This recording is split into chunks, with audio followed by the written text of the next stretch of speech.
A Midsummer Night's Dream. Hermia and Lysander were lovers, but Hermia's father wished her to marry another man, named Demetrius. Now in Athens, where they lived, there was a wicked law, by which any girl who refused to marry according to her father's wishes might be put to death. Hermia's father was so angry with her for refusing to do as he wished, that he actually brought her before the Duke of Athens to ask that she might be killed if she still refused to obey him. The Duke gave her 4 days to think about it, and at the end of that time, if she still refused to marry Demetrius, she would have to die.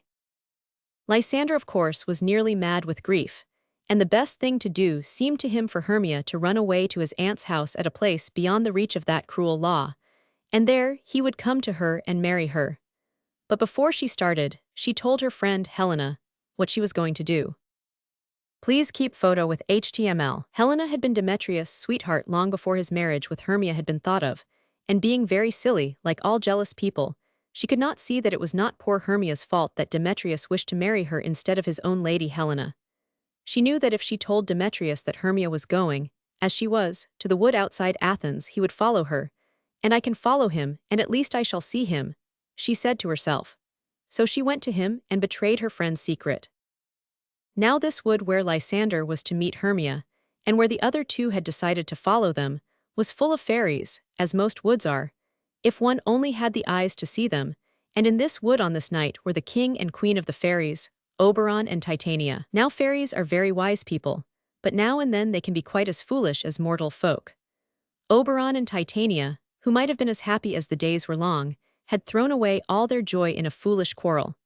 They never met without saying disagreeable things to each other, and scolded each other so dreadfully that all their little fairy followers, for fear, would creep into acorn cups and hide them there. So, instead of keeping one happy court and dancing all night through in the moonlight as his fairies used, the king with his attendants wandered through one part of the wood, while the queen with hers kept state in another. And the cause of all this trouble was a little Indian boy whom Titania had taken to be one of her followers. Oberon wanted the child to follow him and be one of his fairy knights, but the queen would not give him up. On this night, in a mossy moonlit glade, the king and queen of the fairies met. "Ill met by moonlight, proud Titania," said the king. "What, jealous, Oberon?" answered the queen. "You spoil everything with your quarreling. Come, fairies, let us leave him. I am not friends with him now." Please keep photo with HTML. "It rests with you to make up the quarrel," said the king. "Give me that little Indian boy, and I will again be your humble servant and suitor." "Set your mind at rest," said the queen.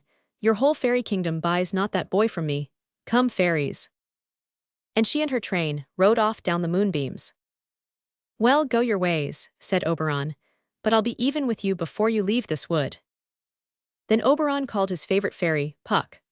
Puck was the spirit of mischief.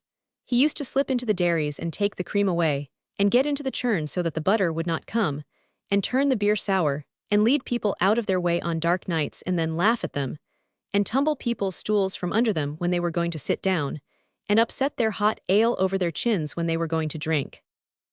"Now," said Oberon to this little sprite, "fetch me the flower called Love and Idleness. The juice of that little purple flower laid on the eyes of those who sleep will make them, when they wake, to love the first thing they see. I will put some of the juice of that flower on my Titania's eyes, and when she wakes she will love the first thing she sees, were it lion, bear, or wolf, or bull, or meddling monkey, or a busy ape."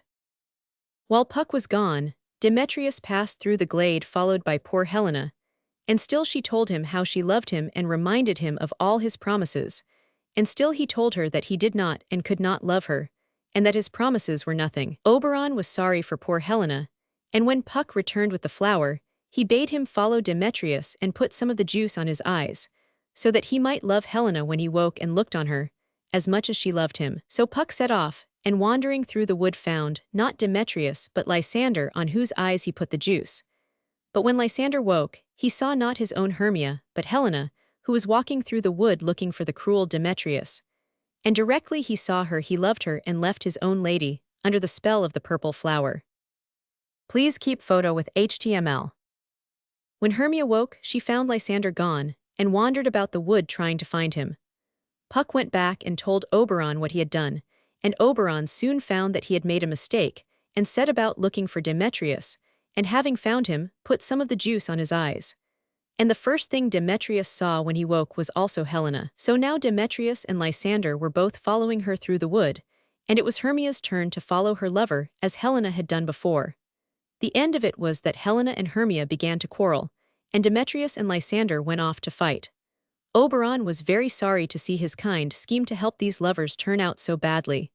So he said to Puck, "These two young men are going to fight. You must overhang the night with drooping fog and lead them so astray that one will never find the other. When they are tired out, they will fall asleep. Then drop this other herb on Lysander's eyes. That will give him his old sight and his old love. Then each man will have the lady who loves him, and they will all think that this has been only a midsummer night's dream. Then when this is done, all will be well with them." So Puck went and did as he was told, and when the two had fallen asleep without meeting each other, Puck poured the juice on Lysander's eyes and said, "When thou wakest, thou takest true delight in the sight of thy former lady's eye. Jack shall have Jill, naught shall go ill." Meanwhile Oberon found Titania asleep on a bank where grew wild thyme, oxlips and violets, and woodbine, musk roses and eglantine. There Titania always slept a part of the night, wrapped in the enameled skin of a snake. Oberon stooped over her and laid the juice on her eyes, saying, "What thou seest when thou wake, do it for thy true love take." Now it happened that when Titania woke, the first thing she saw was a stupid clown, one of a party of players who had come out into the wood to rehearse their play. This clown had met with Puck, who had clapped an ass's head on his shoulders so that it looked as if it grew there. Directly Titania woke and saw this dreadful monster, she said, "What angel is this? Are you as wise as you are beautiful?" "If I am wise enough to find my way out of this wood, that's enough for me," said the foolish clown. "Do not desire to go out of the wood," said Titania. The spell of the love juice was on her, and to her the clown seemed the most beautiful and delightful creature on all the earth. "I love you," she went on. "Come with me, and I will give you fairies to attend on you." So she called 4 fairies, whose names were Peaceblossom, Cobweb, Moth, and Mustard Seed. "You must attend this gentleman," said the queen. "Feed him with apricots and dewberries, purple grapes, green figs, and mulberries. Steal honey bags for him from the bumblebees, and with the wings of painted butterflies fan the moonbeams from his sleeping eyes." "I will," said one of the fairies, and all the others said, "I will." "Now sit down with me," said the queen to the clown, "and let me stroke your dear cheeks, and stick musk roses in your smooth, sleek head, and kiss your fair large ears, my gentle joy." "Where's Peaceblossom?" asked the clown with the ass's head. He did not care much about the queen's affection, but he was very proud of having fairies to wait on him. "Ready," said Peaceblossom. "Scratch my head, Peaceblossom," said the clown. "Where's Cobweb?" "Ready," said Cobweb. "Kill me," said the clown, "the red bumblebee on the top of the thistle yonder, and bring me the honey bag." "Where's Mustard Seed?" "Please keep photo with HTML." "Ready," said Mustard Seed. "Oh, I want nothing," said the clown. "Only just help Cobweb to scratch. I must go to the barber's, for methinks I am marvelous hairy about the face." "Would you like anything to eat?" said the fairy queen. "I should like some good dry oats," said the clown, for his donkey's head made him desire donkey's food, and some hay to follow. "Shall some of my fairies fetch you new nuts from the squirrel's house?" asked the queen. "I'd rather have a handful or 2 of good dried peas," said the clown. "But please don't let any of your people disturb me, I am going to sleep." Then said the queen, "And I will wind thee in my arms. Please keep photo with HTML." And so when Oberon came along, he found his beautiful queen lavishing kisses and endearments on a clown with a donkey's head. And before he released her from the enchantment, he persuaded her to give him the little Indian boy he so much desired to have. Then he took pity on her, and threw some juice of the disenchanting flower on her pretty eyes. And then in a moment she saw plainly the donkey-headed clown she had been loving, and knew how foolish she had been. Oberon took off the ass's head from the clown, and left him to finish his sleep with his own silly head lying on the thyme and violets. Thus all was made plain and straight again. Oberon and Titania loved each other more than ever. Demetrius thought of no one but Helena, and Helena had never had any thought of anyone but Demetrius. As for Hermia and Lysander, they were as loving a couple as you could meet in a day's march, even through a fairy wood. So the four mortal lovers went back to Athens and were married, and the fairy king and queen live happily together in that very wood at this very day. Please keep photo with HTML Ferdinand and Miranda. The Tempest. Prospero, the Duke of Milan, was a learned and studious man who lived among his books, leaving the management of his dukedom to his brother Antonio, in whom indeed he had complete trust. But that trust was ill-rewarded, for Antonio wanted to wear the duke's crown himself, and to gain his ends would have killed his brother but for the love the people bore him. However, with the help of Prospero's great enemy, Alonso, king of Naples, he managed to get into his hands the dukedom with all its honor, power, and riches. For they took Prospero to sea, and when they were far away from land, forced him into a little boat with no tackle, mast, or sail. In their cruelty and hatred they put his little daughter, Miranda, not yet 3 years old, into the boat with him and sailed away, leaving them to their fate.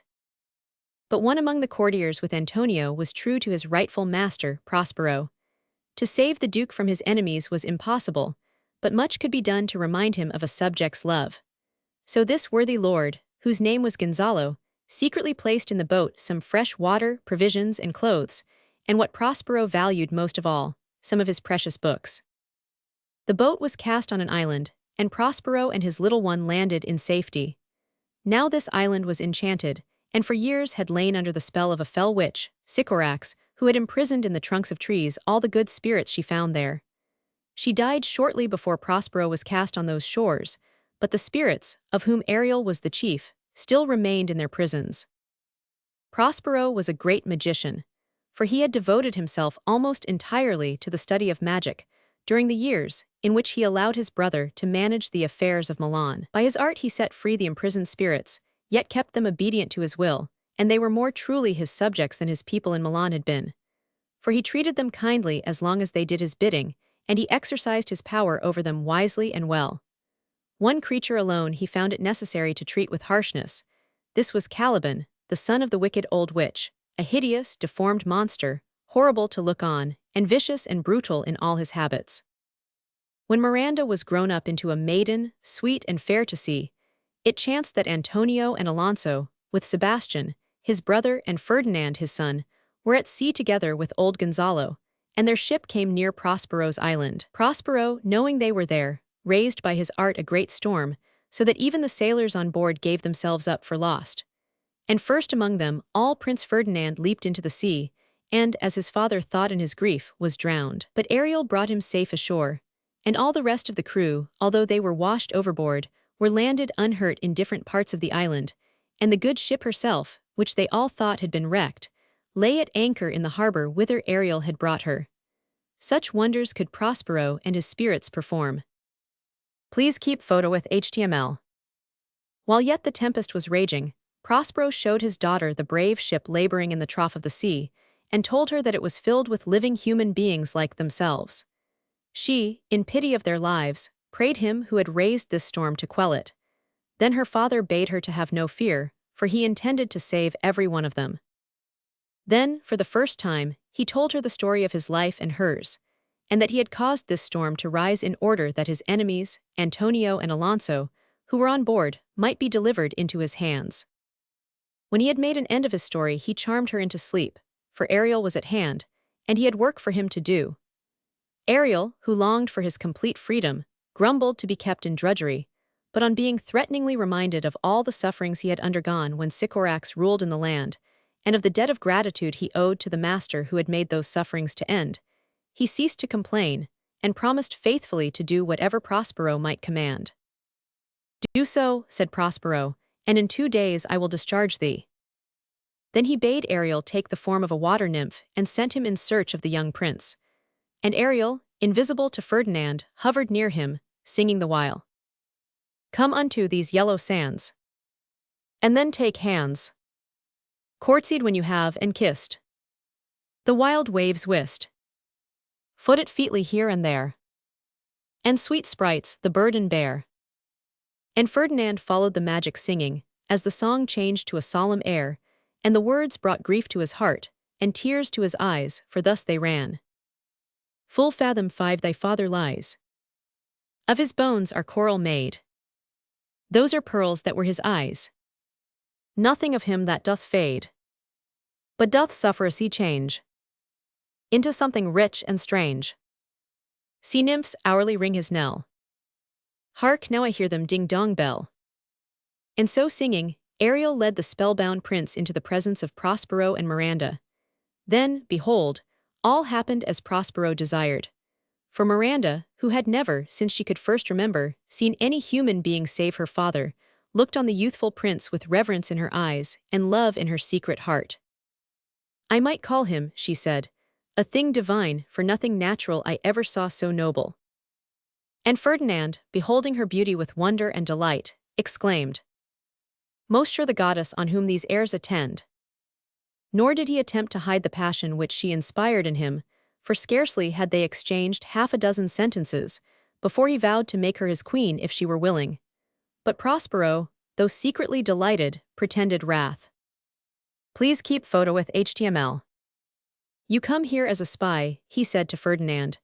I will manacle your neck and feet together, and you shall feed on fresh water mussels, withered roots and husk, and have sea water to drink. Follow. No, said Ferdinand and drew his sword. But on the instant Prospero charmed him so that he stood there like a statue, still as stone, and Miranda in terror prayed her father to have mercy on her lover. But he harshly refused her, and made Ferdinand follow him to his cell. There he set the prince to work, making him remove thousands of heavy logs of timber and pile them up, and Ferdinand patiently obeyed, and thought his toil all too well repaid by the sympathy of the sweet Miranda. She in very pity would have helped him in his hard work, but he would not let her, yet he could not keep from her the secret of his love, and she, hearing it, rejoiced and promised to be his wife. Then Prospero released him from his servitude, and glad at heart, he gave his consent to their marriage. Take her, he said, she is thine own. In the meantime, Antonio and Sebastian in another part of the island were plotting the murder of Alonso, the king of Naples, for Ferdinand being dead. As they thought, Sebastian would succeed to the throne on Alonso's death. And they would have carried out their wicked purpose while their victim was asleep, but that Ariel woke him in good time. Many tricks did Ariel play them. Once he set a banquet before them, and just as they were going to fall to, he appeared to them amid thunder and lightning in the form of a harpy, and immediately the banquet disappeared. Then Ariel upbraided them with their sins and vanished too. Prospero by his enchantments drew them all to the grove without his cell, where they waited, trembling and afraid, and now at last bitterly repenting them of their sins.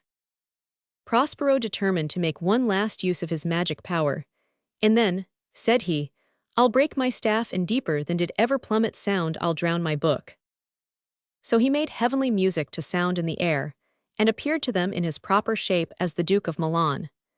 Because they repented, he forgave them, and told them the story of his life since they had cruelly committed him and his baby daughter to the mercy of wind and waves. Alonso, who seemed sorriest of them all for his past crimes, lamented the loss of his heir.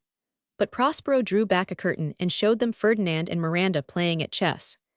Great was Alonso's joy to greet his loved son again, and when he heard that the fair maid with whom Ferdinand was playing was Prospero's daughter, and that the young folks had plighted their troth, he said, Please keep photo with HTML. Give me your hands, let grief and sorrow still embrace his heart that doth not wish you joy.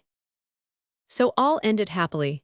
The ship was safe in the harbor, and next day they all set sail for Naples, where Ferdinand and Miranda were to be married. Ariel gave them calm seas and auspicious gales, and many were the rejoicings at the wedding. Then Prospero, after many years of absence, went back to his own dukedom, where he was welcomed with great joy by his faithful subjects. He practiced the arts of magic no more, but his life was happy, and not only because he had found his own again, but chiefly because, when his bitterest foes who had done him deadly wrong lay at his mercy, he took no vengeance on them but nobly forgave them. As for Ariel, Prospero made him free as air, so that he could wander where he would, and sing with a light heart his sweet song. Where the bee sucks, there suck I. In a cowslip's bell I lie. There I couch when owls do cry. On the bat's back I do fly. After summer, merrily. Merrily, merrily shall I live now. Under the blossom that hangs on the bough. As you like it. There was once a wicked duke named Frederick, who took the dukedom that should have belonged to his brother, sending him into exile. His brother went into the forest of Arden, where he lived the life of a bold forester, as Robin Hood did in Sherwood Forest in Merry England. Please keep photo with HTML. The banished duke's daughter, Rosalind, remained with Celia, Frederick's daughter, and the two loved each other more than most sisters. One day there was a wrestling match at court, and Rosalind and Celia went to see it. Charles, a celebrated wrestler, was there, who had killed many men in contests of this kind. Orlando, the young man he was to wrestle with, was so slender and youthful that Rosalind and Celia thought he would surely be killed, as others had been. So they spoke to him and asked him not to attempt so dangerous an adventure. But the only effect of their words was to make him wish more to come off well in the encounter, so as to win praise from such sweet ladies. Orlando, like Rosalind's father, was being kept out of his inheritance by his brother, and was so sad at his brother's unkindness that until he saw Rosalind, he did not care much whether he lived or died. But now the sight of the fair Rosalind gave him strength and courage, so that he did marvelously, and at last threw Charles to such a tune that the wrestler had to be carried off the ground. Duke Frederick was pleased with his courage and asked his name. "My name is Orlando, and I am the youngest son of Sir Roland de Boys," said the young man. Now Sir Roland de Boys, when he was alive, had been a good friend to the banished duke, so that Frederick heard with regret whose son Orlando was, and would not befriend him. But Rosalind was delighted to hear that this handsome young stranger was the son of her father's old friend, and as they were going away, she turned back more than once to say another kind word to the brave young man. "Gentleman," she said, giving him a chain from her neck, "wear this for me. I could give more, but that my hand lacks means." Rosalind and Celia, when they were alone, began to talk about the handsome wrestler, and Rosalind confessed that she loved him at first sight. "Come, come," said Celia, "wrestle with thy affections." "Oh," answered Rosalind, "they take the part of a better wrestler than myself. Look, here comes the Duke." With his eyes full of anger, said Celia. "You must leave the court at once," he said to Rosalind. "Why?" she asked. "Please keep photo with HTML.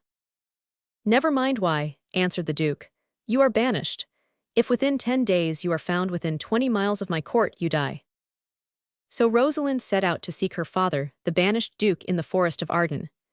Celia loved her too much to let her go alone, and as it was rather a dangerous journey, Rosalind, being the taller, dressed up as a young countryman and her cousin as a country girl, and Rosalind said that she would be called Ganymede, and Celia, Aliena. They were very tired when at last they came to the forest of Arden, and as they were sitting on the grass a countryman passed that way, and Ganymede asked him if he could get them food.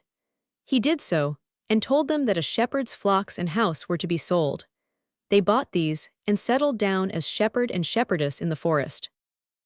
In the meantime, Oliver having sought to take his brother Orlando's life, Orlando also wandered into the forest, and there met with the rightful Duke, and being kindly received, stayed with him. Now Orlando could think of nothing but Rosalind, and he went about the forest carving her name on trees, and writing love sonnets and hanging them on the bushes, and there Rosalind and Celia found them.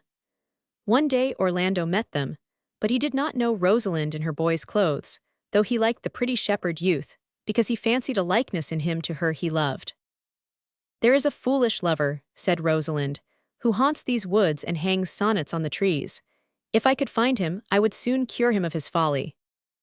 Orlando confessed that he was the foolish lover, and Rosalind said, "If you will come and see me every day, I will pretend to be Rosalind, and I will take her part, and be wayward and contrary, as is the way of women, till I make you ashamed of your folly in loving her." And so every day he went to her house, and took a pleasure in saying to her all the pretty things he would have said to Rosalind, and she had the fine and secret joy of knowing that all his love words came to the right ears. Thus many days passed pleasantly away.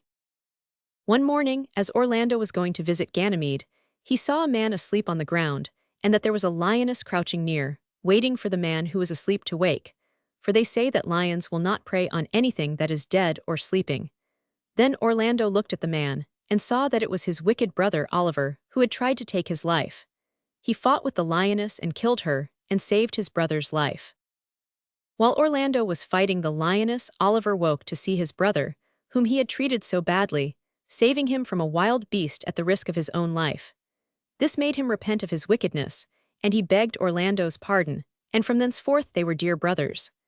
The lioness had wounded Orlando's arm so much that he could not go on to see the shepherd, so he sent his brother to ask Ganymede to come to him. Oliver went and told the whole story to Ganymede and Aliena was so charmed with his manly way of confessing his faults that she fell in love with him at once.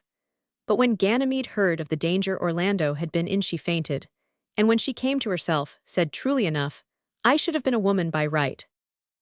Oliver went back to his brother and told him all this, saying, "I love Aliena so well that I will give up my estates to you and marry her, and live here as a shepherd." "Let your wedding be tomorrow," said Orlando, "and I will ask the Duke and his friends. Please keep photo with HTML." When Orlando told Ganymede how his brother was to be married on the morrow, he added, "Oh, how bitter a thing it is to look into happiness through another man's eyes." Then answered Rosalind, still in Ganymede's dress and speaking with his voice, "If you do love Rosalind so near the heart, then when your brother marries Aliena, shall you marry her." Now the next day the Duke and his followers, and Orlando and Oliver and Aliena, were all gathered together for the wedding. Then Ganymede came in and said to the Duke, "If I bring in your daughter Rosalind, will you give her to Orlando here?" "That I would," said the Duke, "if I had all kingdoms to give with her." "And you say you will have her when I bring her," she said to Orlando. "That would I," he answered, "were I king of all kingdoms." Then Rosalind and Celia went out, and Rosalind put on her pretty woman's clothes again, and after a while came back. She turned to her father, "I give myself to you, for I am yours. If there be truth in sight," he said, "you are my daughter." Then she said to Orlando, "I give myself to you, for I am yours. If there be truth in sight," he said, "you are my Rosalind." "I will have no father if you be not he," she said to the Duke, and to Orlando, "I will have no husband if you be not he." So Orlando and Rosalind were married, and Oliver and Celia, and they lived happy ever after, returning with the Duke to the kingdom. For Frederick had been shown by a holy hermit the wickedness of his ways, and so gave back the dukedom of his brother, and himself went into a monastery to pray for forgiveness. The wedding was a merry one, in the mossy glades of the forest. A shepherd and shepherdess who had been friends with Rosalind, when she was herself disguised as a shepherd, were married on the same day, and all with such pretty feastings and merrymakings as could be nowhere within four walls, but only in the beautiful green wood. Please keep photo with HTML Prince Florizel and Perdita. The Winter's Tale. Leonce was the king of Sicily, and his dearest friend was Polixenes, king of Bohemia. They had been brought up together, and only separated when they reached man's estate, and each had to go and rule over his kingdom. After many years, when each was married and had a son, Polixenes came to stay with Leonce in Sicily. Leonce was a violent-tempered man and rather silly, and he took it into his stupid head that his wife, Hermione, liked Polixenes better than she did him, her own husband. When once he had got this into his head, nothing could put it out, and he ordered one of his lords, Camillo, to put a poison in Polixenes' wine. Camillo tried to dissuade him from this wicked action, but finding he was not to be moved, pretended to consent. He then told Polixenes what was proposed against him, and they fled from the court of Sicily that night, and returned to Bohemia, where Camillo lived on as Polixenes' friend and counselor. Leonce threw the queen into prison, and her son, the heir to the throne, died of sorrow to see his mother so unjustly and cruelly treated. Please keep photo with HTML. While the queen was in prison, she had a little baby, and a friend of hers, named Paulina, had the baby dressed in its best, and took it to show the king, thinking that the sight of his helpless little daughter would soften his heart towards his dear queen, who had never done him any wrong, and who loved him a great deal more than he deserved. But the king would not look at the baby, and ordered Paulina's husband to take it away in a ship, and leave it in the most desert and dreadful place he could find, which Paulina's husband, very much against his will, was obliged to do. Then the poor queen was brought up to be tried for treason in preferring Polixenes to her king, but really she had never thought of anyone except Leonce, her husband. Leonce had sent some messengers to ask the god Apollo whether he was not right in his cruel thoughts of the queen, but he had not patience to wait till they came back, and so it happened that they arrived in the middle of the trial. The oracle said, Hermione is innocent, Polixenes blameless, Camillo a true subject, Leonce a jealous tyrant, and the king shall live without an heir, if that which is lost be not found. Then a man came and told them that the little prince was dead. The poor queen, hearing this, fell down in a fit, and then the king saw how wicked and wrong he had been. He ordered Paulina and the ladies who were with the queen to take her away and try to restore her. But Paulina came back in a few moments and told the king that Hermione was dead. Please keep photo with HTML. Now Leonce's eyes were at last opened to his folly. His queen was dead, and the little daughter who might have been a comfort to him, he had sent away to be the prey of wolves and kites. Life had nothing left for him now. He gave himself up to his grief, and passed many sad years in prayer and remorse. The baby princess was left on the seacoast of Bohemia, the very kingdom where Polixenes reigned. Paulina's husband never went home to tell Leonce where he had left the baby, for as he was going back to the ship, he met a bear and was torn to pieces, so there was an end of him. But the poor deserted little baby was found by a shepherd. She was richly dressed, and had with her some jewels, and a paper was pinned to her cloak, saying that her name was Perdita, and that she came of noble parents. The shepherd, being a kind-hearted man, took home the little baby to his wife, and they brought it up as their own child. She had no more teaching than a shepherd's child generally has, but she inherited from her royal mother many graces and charms, so that she was quite different from the other maidens in the village where she lived. One day Prince Florizel, the son of the good king of Bohemia, was bunting near the shepherd's house and saw Perdita, now grown up to a charming woman. He made friends with the shepherd, not telling him that he was the prince, but saying that his name was Doricles, and that he was a private gentleman. And then, being deeply in love with the pretty Perdita, he came almost daily to see her. The king could not understand what it was that took his son nearly every day from home, so he set people to watch him, and then found out that the heir of the king of Bohemia was in love with Perdita, the pretty shepherd girl. Polixenes, wishing to see whether this was true, disguised himself, and went with the faithful Camillo in disguise too to the old shepherd's house. They arrived at the feast of sheep shearing, and though strangers, they were made very welcome. There was dancing going on, and a peddler was selling ribbons and laces and gloves, which the young men bought for their sweethearts. Florizel and Perdita, however, were taking no part in this gay scene, but sat quietly together talking. The king noticed the charming manners and great beauty of Perdita, never guessing that she was the daughter of his old friend Leonce. He said to Camillo, "This is the prettiest low-born lass that ever ran on the green sward. Nothing she does, or seems, but smacks of something greater than herself too noble for this place." And Camillo answered, "In truth she is the queen of curds and cream." But when Florizel, who did not recognize his father, called upon the strangers to witness his betrothal with the pretty shepherdess, the king made himself known and forbade the marriage, adding that if ever she saw Florizel again, he would kill her and her old father, the shepherd. And with that he left them. But Camillo remained behind, for he was charmed with Perdita and wished to befriend her. Please keep photo with HTML. Camillo had long known how sorry Leonce was for that foolish madness of his, and he longed to go back to Sicily to see his old master. He now proposed that the young people should go there and claim the protection of Leonce. So they went, and the shepherd went with them, taking Perdita's jewels, her baby clothes, and the paper he had found pinned to her cloak. Leonce received them with great kindness. He was very polite to Prince Florizel, but all his looks were for Perdita. He saw how much she was like the Queen Hermione, and said again and again, "Such a sweet creature my daughter might have been, if I had not cruelly sent her from me." When the old shepherd heard that the king had lost a baby daughter, who had been left upon the coast of Bohemia, he felt sure that Perdita, the child he had reared, must be the king's daughter, and when he told his tale and showed the jewels and the paper, the king perceived that Perdita was indeed his long-lost child. He welcomed her with joy, and rewarded the good shepherd. Polixenes had hastened after his son to prevent his marriage with Perdita, but when he found that she was the daughter of his old friend, he was only too glad to give his consent. Yet Leonce could not be happy. He remembered how his fair queen, who should have been at his side to share his joy in his daughter's happiness, was dead through his unkindness, and he could say nothing for a long time but, "Oh, thy mother, and ask forgiveness of the king of Bohemia, and then kiss his daughter again, and then the Prince Florizel, and then thank the old shepherd for all his goodness. Please keep photo with HTML. Then Paulina, who had been high all these years in the king's favor, because of her kindness to the dead Queen Hermione, said, I have a statue made in the likeness of the dead queen, a piece many years in doing, and performed by the rare Italian master Giulio Romano. I keep it in a private house apart, and there, ever since you lost your queen, I have gone twice or thrice a day. Will it please your majesty to go and see the statue?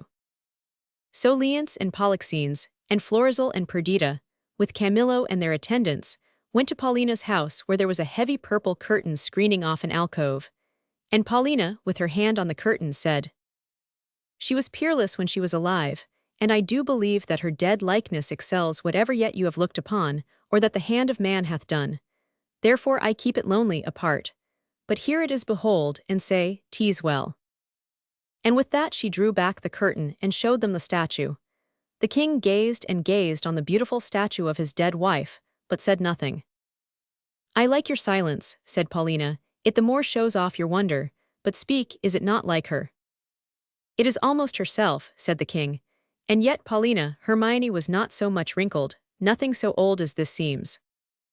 Oh, not by much, said Polixenes.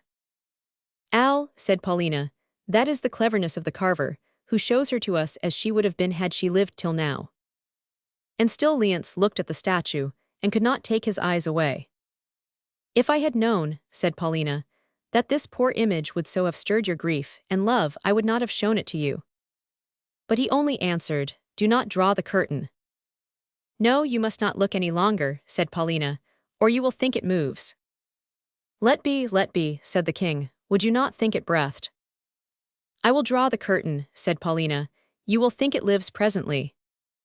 Please keep photo with HTML. Ah, sweet Paulina, said Leonce, make me to think so 20 years together.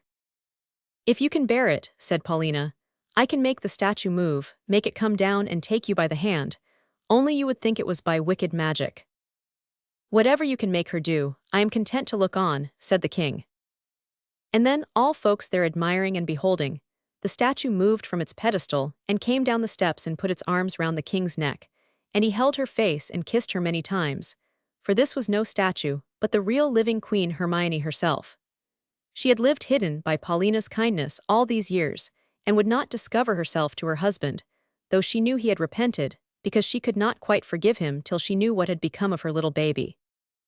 Now that Perdita was found, she forgave her husband everything, and it was like a new and beautiful marriage to them, to be together once more. Florizel and Perdita were married, and lived long and happily. To Leonce, his many years of suffering were well paid for in the moment, when, after long grief and pain, he felt the arms of his true love around him once again. King Lear. King Lear was old and tired. He was aweary of the business of his kingdom, and wished only to end his days quietly near his 3 daughters. 2 of his daughters were married to the Dukes of Albany and Cornwall, and the Duke of Burgundy and the King of France were both suitors for the hand of Cordelia, his youngest daughter. Lear called his 3 daughters together, and told them that he proposed to divide his kingdom between them. But first, said he, I should like to know how much you love me. Goneril, who was really a very wicked woman and did not love her father at all, said she loved him more than words could say. She loved him dearer than eyesight, space, or liberty, more than life, grace, health, beauty, and honor. Please keep photo with HTML. I love you as much as my sister and more, professed Regan, since I care for nothing but my father's love. Lear was very much pleased with Regan's professions, and turned to his youngest daughter, Cordelia. Now our joy, though last not least, he said, the best part of my kingdom have I kept for you. What can you say? Nothing, my lord, answered Cordelia. Nothing can come of nothing. Speak again, said the king. And Cordelia answered, I love your majesty according to my duty, no more, no less. And this she said, because she was disgusted with the way in which her sisters professed love, when really they had not even a right sense of duty to their old father. I am your daughter, she went on, and you have brought me up and loved me, and I return you those duties back as are right and fit, obey you, love you, and most honor you. Please keep photo with HTML. Lear, who loved Cordelia best, had wished her to make more extravagant professions of love than her sisters. "Go," he said, "be forever a stranger to my heart and me." The Earl of Kent, one of Lear's favorite courtiers and captains, tried to say a word for Cordelia's sake, but Lear would not listen. He divided the kingdom between Goneril and Regan, and told them that he should only keep 100 knights at arms and would live with his daughters by turns. When the Duke of Burgundy knew that Cordelia would have no share of the kingdom, he gave up his courtship of her. But the King of France was wiser and said, "Thy dowerless daughter, King, is queen of us of ours and our fair France." Take her," said the king, "for I will never see that face of hers again."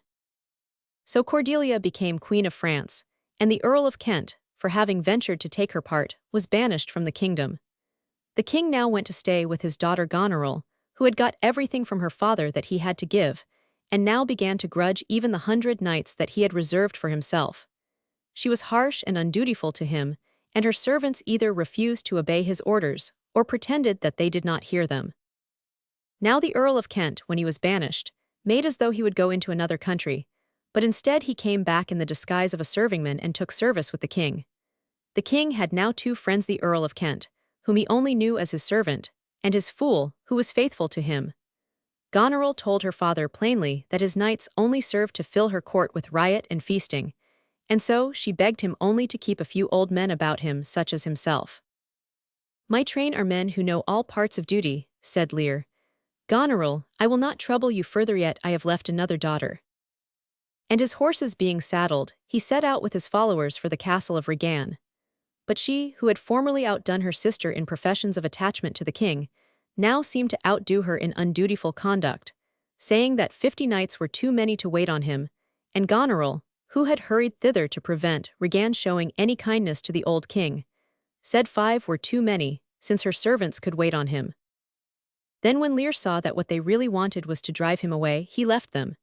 It was a wild and stormy night, and he wandered about the heath half mad with misery, and with no companion but the poor fool. But presently his servant, the good Earl of Kent, met him, and at last persuaded him to lie down in a wretched little hovel. At daybreak the Earl of Kent removed his royal master to Dover, and hurried to the court of France to tell Cordelia what had happened. Cordelia's husband gave her an army, and with it she landed at Dover. Here she found poor King Lear, wandering about the fields, wearing a crown of nettles and weeds.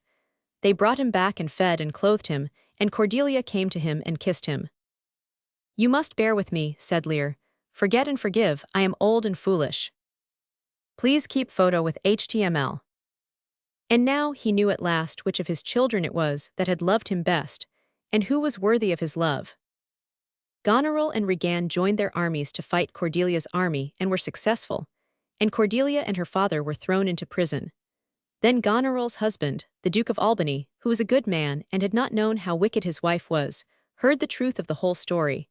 And when Goneril found that her husband knew her for the wicked woman she was, she killed herself, having a little time before given a deadly poison to her sister, Regan, out of a spirit of jealousy. But they had arranged that Cordelia should be hanged in prison, and though the Duke of Albany sent messengers at once, it was too late. The old king came staggering into the tent of the Duke of Albany, carrying the body of his dear daughter Cordelia in his arms. And soon after, with words of love for her upon his lips, he fell with her still in his arms and died. 12th Night. Orsino, the Duke of Illyria, was deeply in love with a beautiful countess named Olivia. Yet was all his love in vain, for she disdained his suit, and when her brother died, she sent back a messenger from the Duke, bidding him tell his master that for 7 years she would not let the very air behold her face, but that like a nun she would walk veiled, and all this for the sake of a dead brother's love, which she would keep fresh and lasting in her sad remembrance. Please keep photo with HTML. The Duke longed for someone to whom he could tell his sorrow, and repeat over and over again the story of his love. And chance brought him such a companion. For about this time, a goodly ship was wrecked on the Illyrian coast, and among those who reached land in safety were the captain and a fair young maid named Viola. But she was little grateful for being rescued from the perils of the sea, since she feared that her twin brother was drowned, Sebastian, as dear to her as the heart in her bosom, and so like her that, but for the difference in their manner of dress, one could hardly be told from the other. The captain, for her comfort, told her that he had seen her brother bind himself to a strong mast that lived upon the sea, and that thus there was hope that he might be saved. Viola now asked in whose country she was, and learning that the young Duke Orsino ruled there, and was as noble in his nature as in his name, she decided to disguise herself in male attire and seek for employment with him as a page. In this she succeeded, and now from day to day she had to listen to the story of Orsino's love. At first she sympathized very truly with him, but soon her sympathy grew to love. At last it occurred to Orsino that his hopeless love suit might prosper better if he sent this pretty lad to woo Olivia for him. Viola unwillingly went on this errand, but when she came to the house, Malvolio, Olivia's steward, a vain, officious man, sick, as his mistress told him, of self-love, forbade the messenger admittance. Viola, however, who was now called Cesario, refused to take any denial, and vowed to have speech with the countess. Olivia, hearing how her instructions were defied and curious to see this daring youth, said, "We'll once more hear Orsino's embassy." When Viola was admitted to her presence, and the servants had been sent away, she listened patiently to the reproaches which this bold messenger from the Duke poured upon her, and listening she fell in love with the supposed Cesario. And when Cesario had gone, Olivia longed to send some love token after him. So, calling Malvolio, she bade him follow the boy.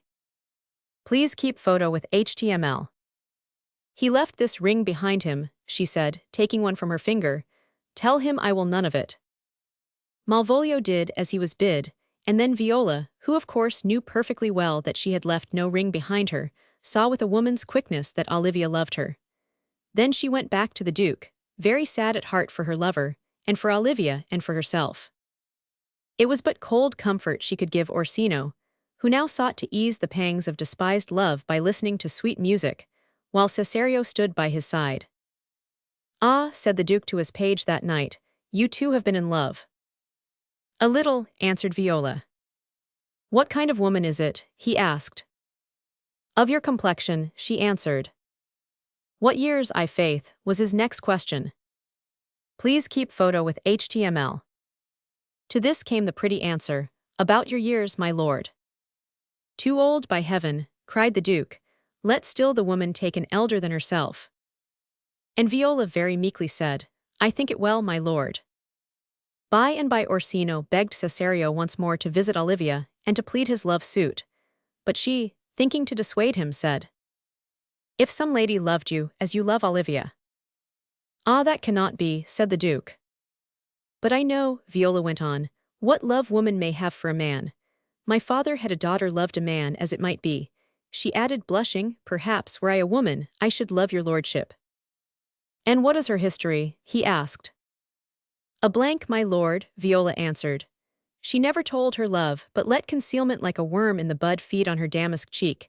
She pined in thought, and with a green and yellow melancholy she sat, like Patience on a monument, smiling at grief. Was not this love indeed? But died thy sister of her love, my boy?" the Duke asked, and Viola, who had all the time been telling her own love for him in this pretty fashion, said, "I am all the daughters my father has, and all the brothers, sir. Shall I go to the lady?" "To her in haste," said the Duke, at once forgetting all about the story, "and give her this jewel."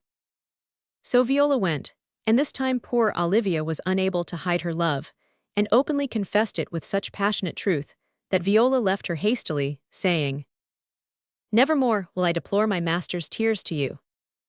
But in vowing this, Viola did not know the tender pity she would feel for others' suffering. So when Olivia, in the violence of her love, sent a messenger, praying Cesario to visit her once more, Cesario had no heart to refuse the request. But the favors which Olivia bestowed upon this mere page aroused the jealousy of Sir Andrew Aguecheek, a foolish, rejected lover of hers, who at that time was staying at her house with her merry old uncle Sir Toby. This same Sir Toby dearly loved a practical joke, and knowing Sir Andrew to be an arrant coward, he thought that if he could bring off a duel between him and Cesario, there would be rare sport indeed. So he induced Sir Andrew to send a challenge, which he himself took to Cesario. The poor page, in great terror, said, "I will return again to the house, I am no fighter." "Back you shall not to the house," said Sir Toby, "unless you fight me first." And as he looked a very fierce old gentleman, Viola thought it best to await Sir Andrew's coming, and when he at last made his appearance, in a great fright if the truth had been known, she tremblingly drew her sword, and Sir Andrew in like fear followed her example. Happily for them both, at this moment some officers of the court came on the scene, and stopped the intended duel. Viola gladly made off with what speed she might, while Sir Toby called after her, "A very paltry boy, and more a coward than a hare." Now, while these things were happening, Sebastian had escaped all the dangers of the deep, and had landed safely in Illyria, where he determined to make his way to the Duke's court. On his way thither he passed Olivia's house just as Viola had left it in such a hurry, and whom should he meet but Sir Andrew and Sir Toby?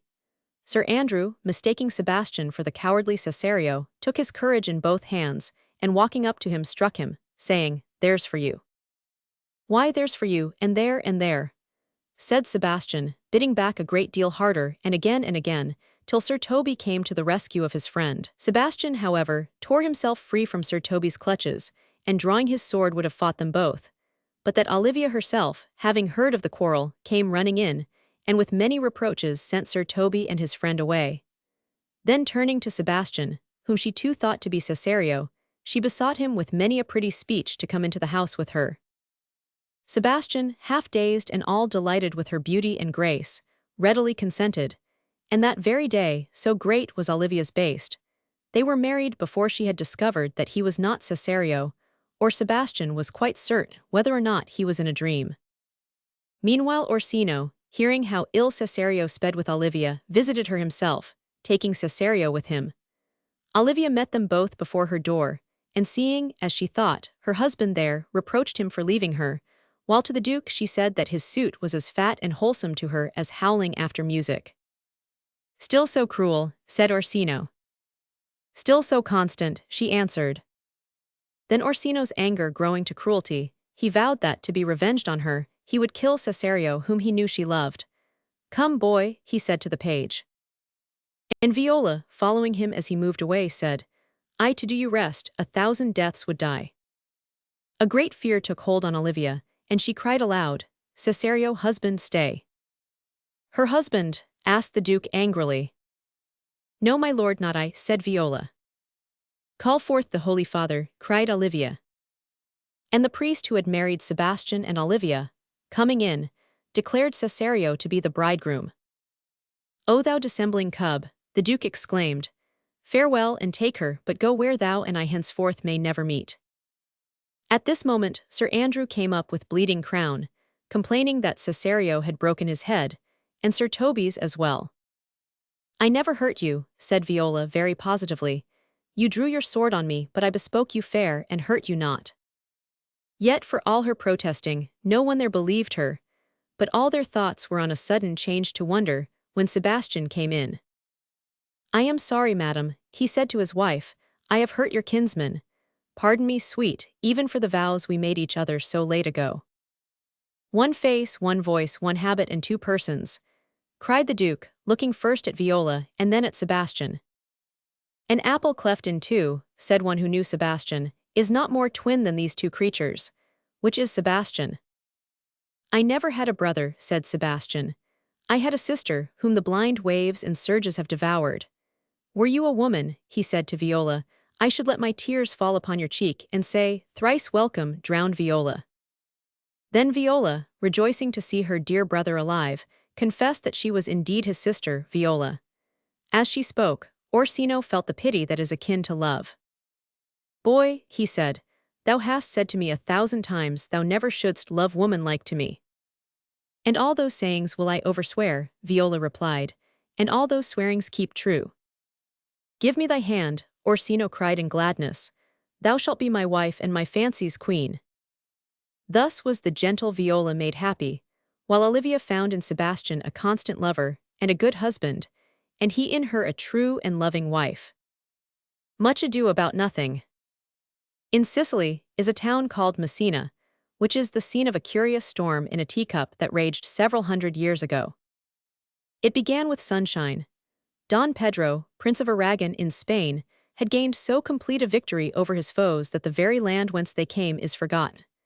Feeling happy and playful after the fatigues of war, Don Pedro came for a holiday to Messina, and in his suite were his stepbrother Don John and two young Italian lords, Benedick and Claudio. Benedick was a merry chatterbox who had determined to live a bachelor. Claudio, on the other hand, no sooner arrived at Messina than he fell in love with Hero, the daughter of Leonato, governor of Messina. One July day, a perfumer called Borachio was burning dried lavender in a musty room in Leonato's house, when the sound of conversation floated through the open window. Please keep photo with HTML. Give me your candid opinion of Hero, Claudio asked, and Borachio settled himself for comfortable listening. Too short and brown for praise, was Benedick's reply, but alter her color or height and you spoil her. In my eyes she is the sweetest of women, said Claudio. Not in mine, retorted Benedick, and I have no need for glasses. She is like the last day of December compared with the 1st of May if you set her beside her cousin. Unfortunately, the Lady Beatrice is a fury. Beatrice was Leonato's niece. She amused herself by saying witty and severe things about Benedick, who called her dear Lady Disdain. She was wont to say that she was born under a dancing star, and could not therefore be dull. Claudio and Benedick were still talking when Don Pedro came up and said good-humoredly, "Well, gentlemen, what's the secret?" "I am longing," answered Benedick, "for your grace to command me to tell." "I charge you, then, on your allegiance to tell me," said Don Pedro, falling in with his humor.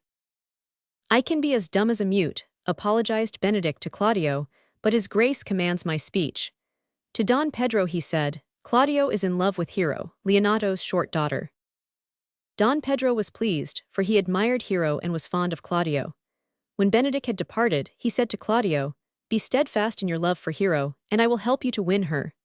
Tonight her father gives a masquerade, and I will pretend I am Claudio and tell her how Claudio loves her, and if she be pleased, I will go to her father and ask his consent to your union. Most men like to do their own wooing, but if you fall in love with a governor's only daughter, you are fortunate if you can trust a prince to plead for you." Claudio then was fortunate, but he was unfortunate as well, for he had an enemy who was outwardly a friend. This enemy was Don Pedro's stepbrother Don John, who was jealous of Claudio because Don Pedro preferred him to Don John. It was to Don John that Borachio came with the interesting conversation, which he had overheard. "I shall have some fun at that masquerade myself," said Don John when Borachio ceased speaking.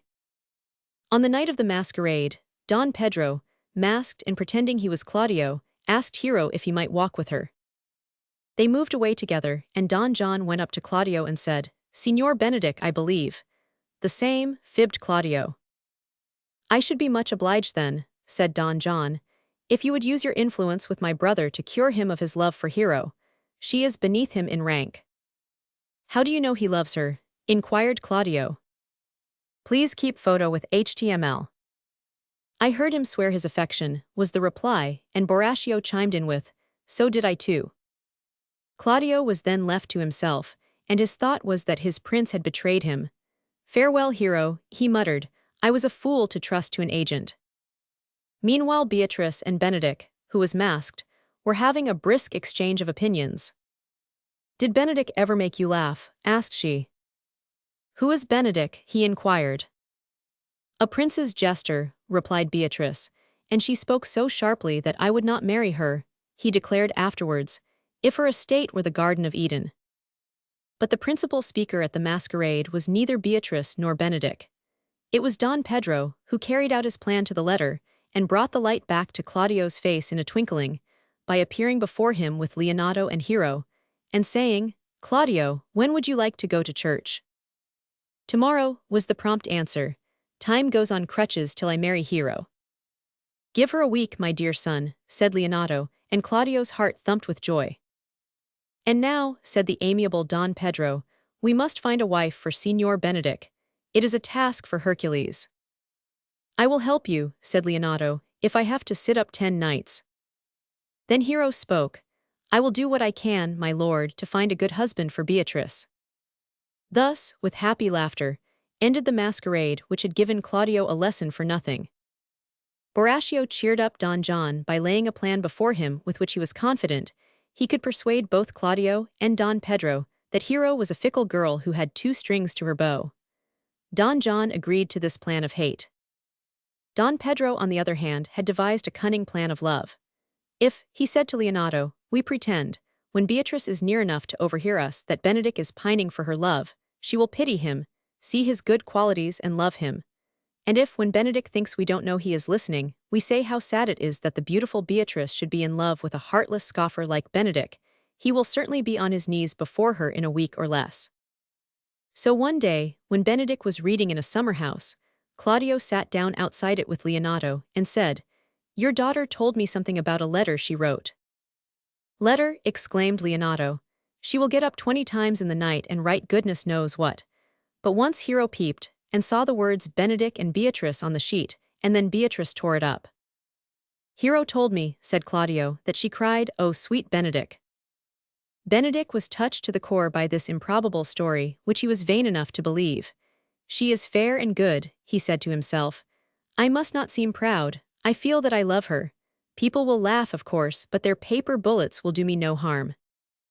At this moment Beatrice came to the summer house and said, "Against my will, I have come to tell you that dinner is ready." "Fair Beatrice, I thank you," said Benedick. "I took no more pains to come than you take pains to thank me," was the rejoinder, intended to freeze him. But it did not freeze him. It warmed him. The meaning he squeezed out of her rude speech was that she was delighted to come to him. Hero, who had undertaken the task of melting the heart of Beatrice, took no trouble to seek an occasion. She simply said to her maid Margaret one day, "Run into the parlor and whisper to Beatrice that Ursula and I are talking about her in the orchard."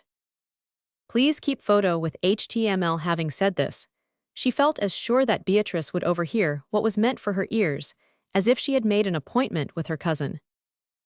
In the orchard was a bower, screened from the sun by honeysuckles, and Beatrice entered it a few minutes after Margaret had gone on her errand. "But are you sure," asked Ursula, who was one of Hero's attendants, "that Benedick loves Beatrice so devotedly?" "So say the prince and my betrothed," replied Hero, "and they wished me to tell her, but I said, no, let Benedick get over it." "Why did you say that?" "Because Beatrice is unbearably proud. Her eyes sparkle with disdain and scorn. She is too conceited to love. I should not like to see her making game of poor Benedick's love. I would rather see Benedick waste away like a covered fire." "I don't agree with you," said Ursula. "I think your cousin is too clear-sighted not to see the merits of Benedick. He is the one man in Italy, except Claudio," said Hero. The talkers then left the orchard, and Beatrice, excited and tender, stepped out of the summer house, saying to herself, "Poor dear Benedick, be true to me, and your love shall tame this wild heart of mine." We now return to the plan of hate. The night before the day fixed for Claudio's wedding, Don John entered a room in which Don Pedro and Claudio were conversing, and asked Claudio if he intended to be married tomorrow. "You know he does," said Don Pedro. "He may know differently," said Don John, "when he has seen what I will show him if he will follow me." They followed him into the garden, and they saw a lady leaning out of Hero's window talking love to Borachio. Claudio thought the lady was Hero and said, "I will shame her for it tomorrow."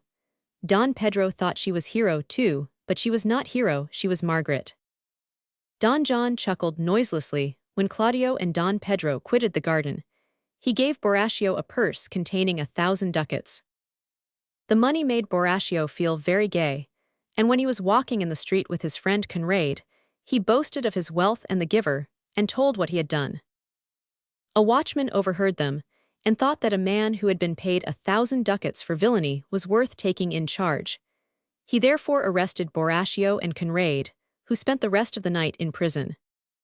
Before noon of the next day, half the aristocrats in Messina were at church. Hero thought it was her wedding day, and she was there in her wedding dress, no cloud on her pretty face or in her frank and shining eyes.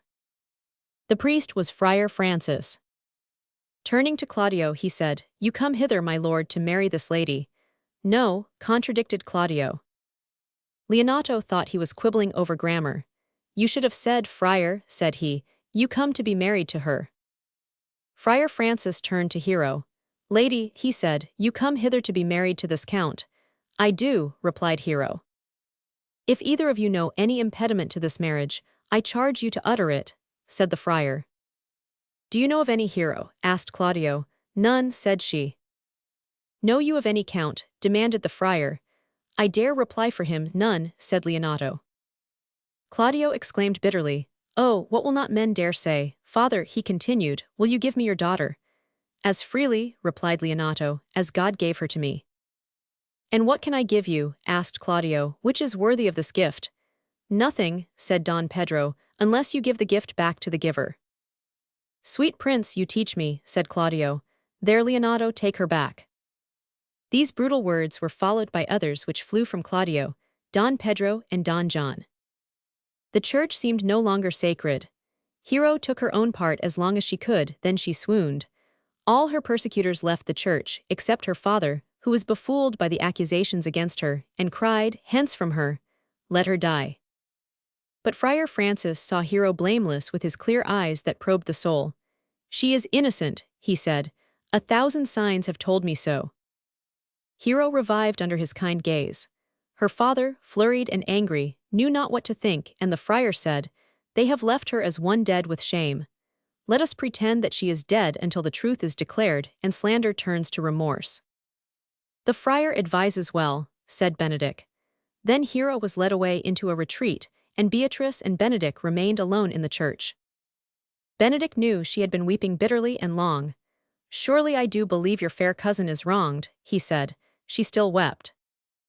"Is it not strange," asked Benedict gently, "that I love nothing in the world as well as you?" "It were as possible for me to say I loved nothing as well as you," said Beatrice. "But I do not say it. I am sorry for my cousin."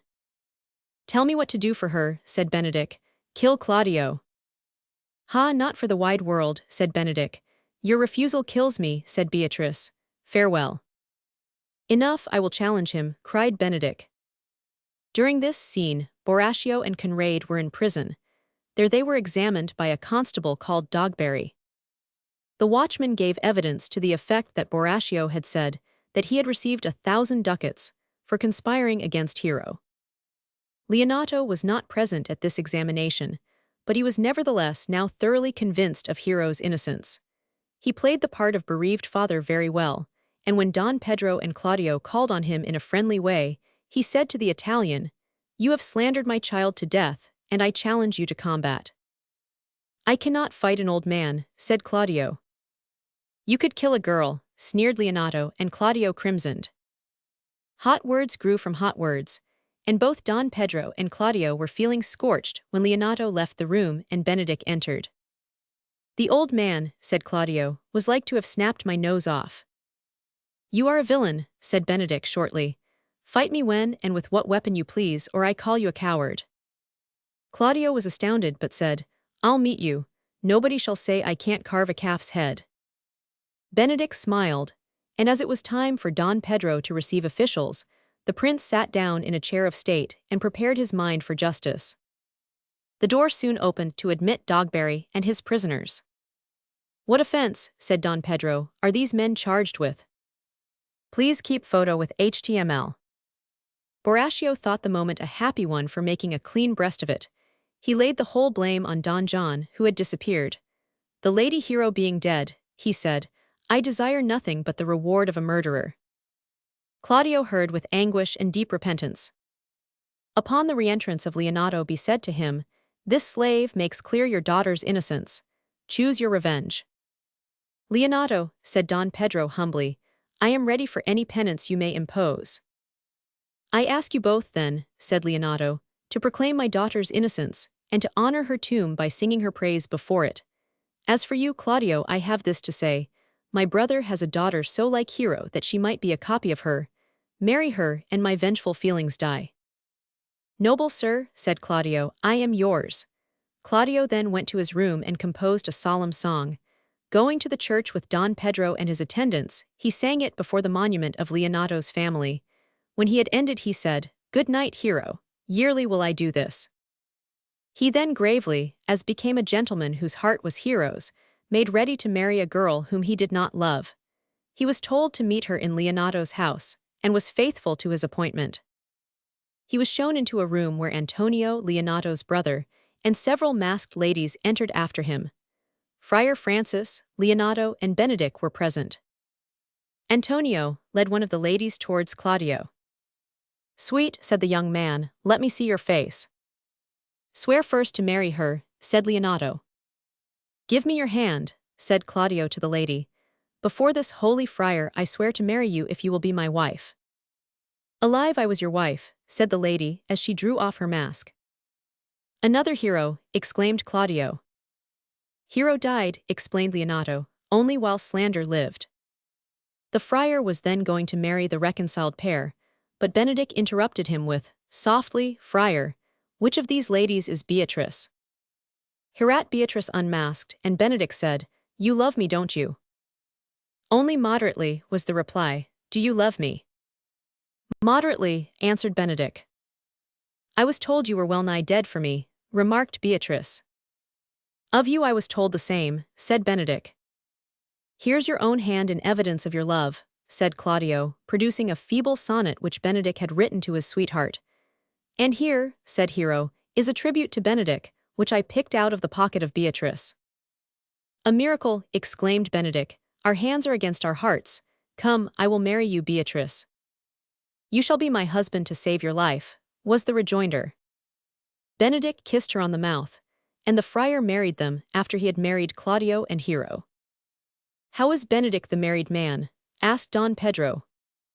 "Too happy to be made unhappy," replied Benedict. "Crack what jokes you will. As for you, Claudio, I had hoped to run you through the body, but as you are now my kinsman, live whole and love my cousin." "My cudgel was in love with you, Benedict, until today," said Claudio. "But come, come, let's dance," said Benedict. And dance they did. Not even the news of the capture of Don John was able to stop the flying feet of the happy lovers, for revenge is not sweet against an evil man who has failed to do harm. Please keep photo with HTML Romeo and Juliet. Romeo and Juliet. Once upon a time, there lived in Verona two great families named Montagu and Capulet. They were both rich, and I suppose they were as sensible, in most things, as other rich people. But in one thing they were extremely silly. There was an old quarrel between the two families, and instead of making it up like reasonable folks, they made a sort of pet of their quarrel and would not let it die out, so that a Montagu wouldn't speak to a Capulet if he met one in the street, nor a Capulet to a Montaguer if they did speak. It was to say rude and unpleasant things, which often ended in a fight. And their relations and servants were just as foolish, so that street fights and duels and uncomfortablenesses of that kind were always growing out of the Montaguan Capulet quarrel. Now Lord Capulet, the head of that family, gave a party a grand supper, and a dance, and he was so hospitable that he said anyone might come to it, except, of course, the Montagues. But there was a young Montagu named Romeo, who very much wanted to be there, because Rosaline, the lady he loved, had been asked. This lady had never been at all kind to him, and he had no reason to love her, but the fact was that he wanted to love somebody, and as he hadn't seen the right lady, he was obliged to love the wrong one. So to the Capulets' grand party he came, with his friends Mercutio and Benvolio. Please keep photo with HTML. Old Capulet welcomed him and his two friends very kindly, and young Romeo moved about among the crowd of courtly folk dressed in their velvets and satins, the men with jeweled sword hilts and collars, and the ladies with brilliant gems on breast and arms, and stones of price set in their bright girdles. Romeo was in his best too, and though he wore a black mask over his eyes and nose, everyone could see by his mouth and his hair, and the way he held his head, that he was 12 times handsomer than anyone else in the room. Presently amid the dancers, he saw a lady so beautiful and so lovable that from that moment he never again gave one thought to that Rosaline whom he had thought he loved. And he looked at this other fair lady, as she moved in the dance in her white satin and pearls, and all the world seemed vain and worthless to him compared with her. And he was saying this, or something like it, when Tybalt, Lady Capulet's nephew, hearing his voice, knew him to be Romeo. Tybalt, being very angry, went at once to his uncle, and told him how a Montagu had come uninvited to the feast. But old Capulet was too fine a gentleman to be discourteous to any man under his own roof, and he bade Tybalt be quiet. But this young man only waited for a chance to quarrel with Romeo. In the meantime, Romeo made his way to the fair lady, and told her in sweet words that he loved her, and kissed her. Just then her mother sent for her, and then Romeo found out that the lady on whom he had set his heart's hopes was Juliet, the daughter of Lord Capulet, his sworn foe. So he went away, sorrowing indeed but loving her nonetheless. Please keep photo with HTML. Then Juliet said to her nurse, "Who is that gentleman that would not dance?" "His name is Romeo, and a Montagu, the only son of your great enemy," answered the nurse. Then Juliet went to her room, and looked out of her window, over the beautiful green-gray garden, where the moon was shining. And Romeo was hidden in that garden among the trees because he could not bear to go right away without trying to see her again. So she, not knowing him to be there, spoke her secret thought aloud, and told the quiet garden how she loved Romeo. And Romeo heard and was glad beyond measure. Hidden below, he looked up and saw her fair face in the moonlight, framed in the blossoming creepers that grew round her window, and as he looked and listened, he felt as though he had been carried away in a dream, and set down by some magician in that beautiful and enchanted garden. "Ah, why are you called Romeo?" said Juliet. "Since I love you, what does it matter what you are called? Call me but Love, and I'll be new baptized henceforth, I never will be Romeo," he cried, stepping into the full white moonlight from the shade of the cypresses and oleanders that had hidden him. She was frightened at first, but when she saw that it was Romeo himself, and no stranger, she too was glad. And he standing in the garden below and she leaning from the window, they spoke long together, each one trying to find the sweetest words in the world, to make that pleasant talk that lovers use. And the tale of all they said, and the sweet music their voices made together, is all set down in a golden book, where you children may read it for yourselves some day. And the time passed so quickly, as it does for folk who love each other and are together, that when the time came to part, it seemed as though they had met but that moment, and indeed they hardly knew how to part. "I will send to you tomorrow," said Juliet. And so at last, with lingering and longing, they said goodbye. Juliet went into her room, and a dark curtain bid her bright window. Romeo went away through the still and dewy garden like a man in a dream. The next morning, very early, Romeo went to Friar Lawrence, a priest, and telling him all the story, begged him to marry him to Juliet without delay. And this, after some talk, the priest consented to do. So when Juliet sent her old nurse to Romeo that day to know what he purposed to do, the old woman took back a message that all was well, and all things ready for the marriage of Juliet and Romeo on the next morning. Please keep photo with HTML. The young lovers were afraid to ask their parents' consent to their marriage, as young people should do, because of this foolish old quarrel between the Capulets and the Montagues. And Friar Lawrence was willing to help the young lovers secretly, because he thought that when they were once married their parents might soon be told, and that the match might put a happy end to the old quarrel. So the next morning early, Romeo and Juliet were married at Friar Lawrence's cell, and parted with tears and kisses. And Romeo promised to come into the garden that evening, and the nurse got ready a rope ladder to let down from the window, so that Romeo could climb up and talk to his dear wife quietly and alone. But that very day, a dreadful thing happened. Tybalt, the young man who had been so vexed at Romeo's going to the Capulets' feast, met him and his two friends, Mercutio and Benvolio, in the street, called Romeo a villain, and asked him to fight. Romeo had no wish to fight with Juliet's cousin, but Mercutio drew his sword and he and Tybalt fought. And Mercutio was killed. When Romeo saw that this friend was dead, he forgot everything except anger at the man who had killed him, and he and Tybalt fought till Tybalt fell dead. So, on the very day of his wedding, Romeo killed his dear Juliet's cousin, and was sentenced to be banished. Poor Juliet and her young husband met that night indeed. He climbed the rope ladder among the flowers and found her window, but their meeting was a sad one, and they parted with bitter tears and hearts heavy, because they could not know when they should meet again. Now Juliet's father, who, of course, had no idea that she was married, wished her to wed a gentleman named Paris, and was so angry when she refused, that she hurried away to ask Friar Lawrence what she should do. He advised her to pretend to consent, and then he said, "I will give you a draught that will make you seem to be dead for 2 days, and then when they take you to church it will be to bury you, and not to marry you. They will put you in the vault thinking you are dead, and before you wake up Romeo and I will be there to take care of you. Will you do this, or are you afraid?" "I will do it, talk not to me of fear," said Juliet, and she went home and told her father she would marry Paris. If she had spoken out and told her father the truth, well, then this would have been a different story. Lord Capulet was very much pleased to get his own way, and set about inviting his friends and getting the wedding feast ready. Everyone stayed up all night, for there was a great deal to do and very little time to do it in. Lord Capulet was anxious to get Juliet married because he saw she was very unhappy. Of course she was really fretting about her husband Romeo, but her father thought she was grieving for the death of her cousin Tybalt, and he thought marriage would give her something else to think about. Early in the morning the nurse came to call Juliet and to dress her for her wedding, but she would not wake, and at last the nurse cried out suddenly, "Alas, alas, help, help, my lady's dead. Oh, well-a-day that ever I was born."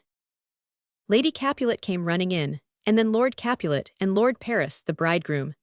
There lay Juliet cold and white and lifeless, and all their weeping could not wake her. So it was a burying that day instead of a marrying. Meantime Friar Lawrence had sent a messenger to Mantua with a letter to Romeo telling him of all these things, and all would have been well, only the messenger was delayed and could not go. Please keep photo with HTML. But ill news travels fast. Romeo's servant, who knew the secret of the marriage, but not of Juliet's pretended death, heard of her funeral, and hurried to Mantua to tell Romeo how his young wife was dead and lying in the grave. "Is it so?" cried Romeo, heartbroken. "Then I will lie by Juliet's side tonight." And he bought himself a poison, and went straight back to Verona. He hastened to the tomb where Juliet was lying. It was not a grave, but a vault. He broke open the door, and was just going down the stone steps that led to the vault where all the dead Capulets lay, when he heard a voice behind him calling on him to stop. It was the Count Paris, who was to have married Juliet that very day. "How dare you come here and disturb the dead bodies of the Capulets, you vile Montagu?" cried Paris. Poor Romeo, half mad with sorrow, yet tried to answer gently. "You were told," said Paris, "that if you return to Verona you must die." "I must indeed," said Romeo. "I came here for nothing else. Good, gentle youth, leave me. Oh, go before I do you any harm. I love you better than myself, go leave me here." Please keep photo with HTML. Then Paris said, "I defy you and I arrest you as a felon," and Romeo in his anger and despair drew his sword. They fought and Paris was killed. As Romeo's sword pierced him, Paris cried, "Oh, I am slain. If thou be merciful, open the tomb and lay me with Juliet." And Romeo said, "In faith I will." And he carried the dead man into the tomb and laid him by the dear Juliet's side. Then he kneeled by Juliet and spoke to her, and held her in his arms, and kissed her cold lips, believing that she was dead, while all the while she was coming nearer and nearer to the time of her awakening. Then he drank the poison, and died beside his sweetheart and wife. Now came Friar Lawrence when it was too late, and saw all that had happened, and then poor Juliet woke out of her sleep, to find her husband and her friend, both dead beside her. The noise of the fight had brought other folks to the place too, and Friar Lawrence, hearing them, ran away, and Juliet was left alone. She saw the cup that had held the poison, and knew how all had happened, and since no poison was left for her, she drew her Romeo's dagger and thrust it through her heart, and so, falling with her head on her Romeo's breast, she died. And here ends the story of these faithful and most unhappy lovers. And when the old folks knew from Friar Lawrence of all that had befallen, they sorrowed exceedingly. And now, seeing all the mischief their wicked quarrel had wrought, they repented them of it, and over the bodies of their dead children they clasped hands at last, in friendship and forgiveness. Pericles. Pericles, the Prince of Tyre, was unfortunate enough to make an enemy of Antiochus, the powerful and wicked king of Antioch. And so great was the danger in which he stood that, on the advice of his trusty counselor, Lord Helicanus, he determined to travel about the world for a time. He came to this decision despite the fact that, by the death of his father, he was now king of Tyre. So he set sail for Tarsus, appointing Helicanus regent during his absence. That he did wisely in thus leaving his kingdom was soon made clear.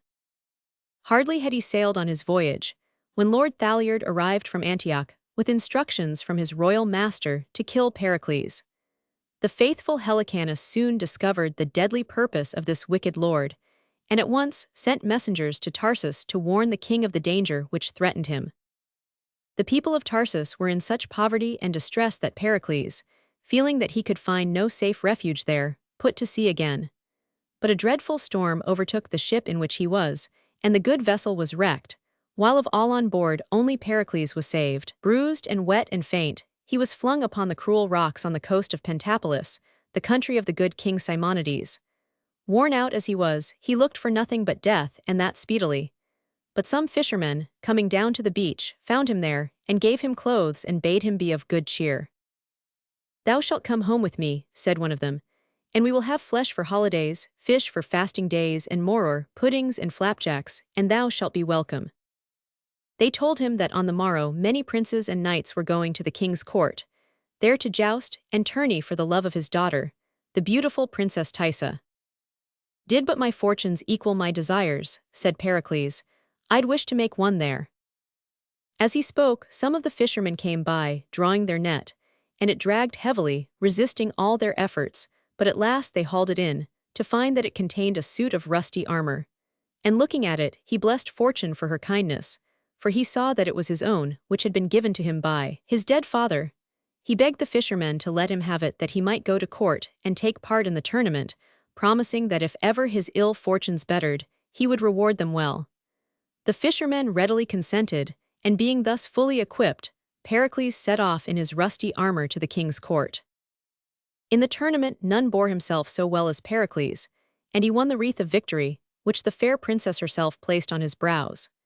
Then at her father's command she asked him who he was, and whence he came, and he answered that he was a knight of Tyre by name Pericles, but he did not tell her that he was the king of that country, for he knew that if once his whereabouts became known to Antiochus, his life would not be worth a pin's purchase. Nevertheless, Thaisa loved him dearly, and the king was so pleased with his courage and graceful bearing that he gladly permitted his daughter to have her own way, when she told him she would marry the stranger knight or die. Please keep photo with HTML. Thus Pericles became the husband of the fair lady, for whose sake he had striven with the knights, who came in all their bravery to joust and tourney for her love. Meanwhile the wicked King Antiochus had died, and the people in Tyre, hearing no news of their king, urged Lord Helicanus to ascend the vacant throne.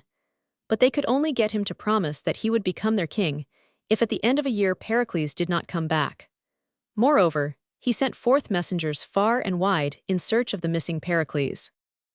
Some of these made their way to Pentapolis, and finding their king there, told him how discontented his people were at his long absence, and that, Antiochus being dead, there was nothing now to hinder him from returning to his kingdom. Then Pericles told his wife and father-in-law who he really was, and they and all the subjects of Simonides greatly rejoiced to know that the gallant husband of Thaisa was a king in his own right.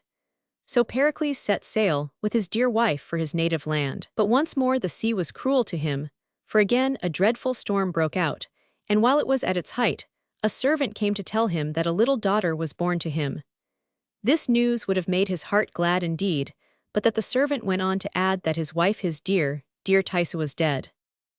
While he was praying the gods to be good to his little baby girl, the sailors came to him, declaring that the dead queen must be thrown overboard, for they believed that the storm would never cease so long as a dead body remained in the vessel. So Thaisa was laid in a big chest with spices and jewels, and a scroll on which the sorrowful king wrote these lines. "Here I give to understand, if ere this coffin drive a land, I King Pericles have lost. This queen worth all our mundane cost. Who finds her, give her burying. She was the daughter of a king. Besides this treasure for a fee, the gods requite his charity." Then the chest was cast into the sea, and the waves taking it, by and by washed it ashore at Ephesus, where it was found by the servants of a lord named Cerimon. He at once ordered it to be opened, and when he saw how lovely Thaisa looked, he doubted if she were dead, and took immediate steps to restore her. Then a great wonder happened, for she, who had been thrown into the sea as dead, came back to life. But feeling sure that she would never see her husband again, Thaisa retired from the world and became a priestess of the goddess Diana. While these things were happening, Pericles went on to Tarsus with his little daughter, whom he called Marina, because she had been born at sea. Leaving her in the hands of his old friend the governor of Tarsus, the king sailed for his own dominions. Now Dionysa, the wife of the governor of Tarsus, was a jealous and wicked woman, and finding that the young princess grew up a more accomplished and charming girl than her own daughter, she determined to take Marina's life. So when Marina was 14, Dionysa ordered one of her servants to take her away and kill her. This villain would have done so, but that he was interrupted by some pirates who came in and carried Marina off to sea with them, and took her to Mytilene, where they sold her as a slave. Yet such was her goodness, her grace, and her beauty, that she soon became honored there, and Lysimachus, the young governor, fell deep in love with her, and would have married her, but that he thought she must be of too humble parentage to become the wife of one in his high position. Wicked Dionysa believed from her servant's report that Marina was really dead, and so she put up a monument to her memory and showed it to King Pericles, when after long years of absence he came to see his much-loved child. When he heard that she was dead, his grief was terrible to see. He set sail once more, and putting on sackcloth vowed never to wash his face or cut his hair again. There was a pavilion erected on deck, and there he lay alone, and for 3 months he spoke word to none. At last it chanced that his ship came into the port of Mytilene, and Lysimachus, the governor, went on board to inquire whence the vessel came. When he heard the story of Pericles' sorrow and silence, he bethought him of Marina, and believing that she could rouse the king from his stupor, sent for her, and bade her try her utmost to persuade the king to speak, promising whatever reward she would, if she succeeded. Marina gladly obeyed, and sending the rest away, she sat and sang to her poor grief-laden father, yet sweet as was her voice, he made no sign. So presently she spoke to him, saying that her grief might equal his, for though she was a slave, she came from ancestors that stood equal to mighty kings. Something in her voice and story touched the king's heart, and he looked up at her, and as he looked, he saw with wonder how like she was to his lost wife, so with a great hope springing up in his heart, he bade her tell her story. Please keep photo with HTML. Then, with many interruptions from the king, she told him who she was and how she had escaped from the cruel Dionysa. So Pericles knew that this was indeed his daughter, and he kissed her again and again, crying that his great seas of joy drowned him with their sweetness. "Give me my robes," he said. "O heaven, bless my girl." Then there came to him, though none else could hear it, the sound of heavenly music, and falling asleep, he beheld the goddess Diana in a vision. "Go," she said to him, "to my temple at Ephesus, and when my maiden priests are met together, reveal how thou at sea didst lose thy wife." Pericles obeyed the goddess and told his tale before her altar. Hardly had he made an end, when the chief priestess, crying out, "You are, O royal Pericles," fell fainting to the ground, and presently recovering she spoke again to him, "O my lord, are you not Pericles?" "The voice of dead Thaisa," exclaimed the king in wonder. "That Thaisa am I," she said, and looking at her he saw that she spoke the very truth. Thus Pericles and Thaisa, after long and bitter suffering, found happiness once more, and in the joy of their meeting they forgot the pain of the past. To Marina great happiness was given, and not only in being restored to her dear parents, for she married Lysimachus, and became a princess in the land where she had been sold as a slave. Hamlet. Hamlet was the only son of the King of Denmark. He loved his father, and mother dearly, and was happy in the love of a sweet lady named Ophelia. Her father, Polonius, was the king's chamberlain. While Hamlet was away studying at Wittenberg, his father died. Young Hamlet hastened home in great grief to hear that a serpent had stung the king, and that he was dead. The young prince had loved his father so tenderly that you may judge what he felt when he found that the queen, before yet the king had been laid in the ground a month, had determined to marry again and to marry the dead king's brother. Hamlet refused to put off mourning for the wedding. "It is not only the black I wear on my body," he said, "that proves my loss. I wear mourning in my heart for my dead father. His son at least remembers him and grieves still." Then said Claudius the king's brother, "This grief is unreasonable. Of course you must sorrow at the loss of your father, but—" "Ah," said Hamlet bitterly, "I cannot in one little month forget those I love." With that the queen and Claudius left him, to make merry over their wedding, forgetting the poor good king who had been so kind to them both. And Hamlet, left alone, began to wonder and to question as to what he ought to do, for he could not believe the story about the snakebite. It seemed to him all too plain that the wicked Claudius had killed the king so as to get the crown and marry the queen. Yet he had no proof, and could not accuse Claudius. And while he was thus thinking came Horatio, a fellow student of his, from Wittenberg. "What brought you here?" asked Hamlet when he had greeted his friend kindly. "I came, my lord, to see your father's funeral." "I think it was to see my mother's wedding," said Hamlet bitterly. "My father, we shall not look upon his like again." "My lord," answered Horatio, "I think I saw him yesternight." Please keep photo with HTML then. While Hamlet listened in surprise, Horatio told how he, with two gentlemen of the guard, had seen the king's ghost on the battlements. Hamlet went that night, and true enough, at midnight, the ghost of the king, in the armor he had been wont to wear, appeared on the battlements in the chill moonlight. Hamlet was a brave youth. Instead of running away from the ghost, he spoke to it, and when it beckoned him, he followed it to a quiet place. And there the ghost told him that what he had suspected was true. The wicked Claudius had indeed killed his good brother the king, by dropping poison into his ear as he slept in his orchard in the afternoon. "And you," said the ghost, "must avenge this cruel murder on my wicked brother. But do nothing against the queen, for I have loved her, and she is your mother. Remember me." Then, seeing the morning approach, the ghost vanished. "Now," said Hamlet, "there is nothing left but revenge. Remember thee, I will remember nothing else. Books, pleasure, youth, let all go, and your commands alone live on my brain." So when his friends came back, he made them swear to keep the secret of the ghost, and then went in from the battlements, now grey with mingled dawn and moonlight, to think how he might best avenge his murdered father. The shock of seeing and hearing his father's ghost made him feel almost mad, and for fear that his uncle might notice that he was not himself, he determined to hide his mad longing for revenge under a pretended madness in other matters. And when he met Ophelia, who loved him and to whom he had given gifts and letters and many loving words, he behaved so wildly to her that she could not but think him mad, for she loved him so that she could not believe he would be as cruel as this unless he were quite mad. So she told her father and showed him a pretty letter from Hamlet, and in the letter was much folly and this pretty verse: "Doubt that the stars are fire. Doubt that the sun doth move. Doubt truth to be a liar. But never doubt I love." And from that time, everyone believed that the cause of Hamlet's supposed madness was love. Poor Hamlet was very unhappy. He longed to obey his father's ghost, and yet he was too gentle and kindly to wish to kill another man, even his father's murderer.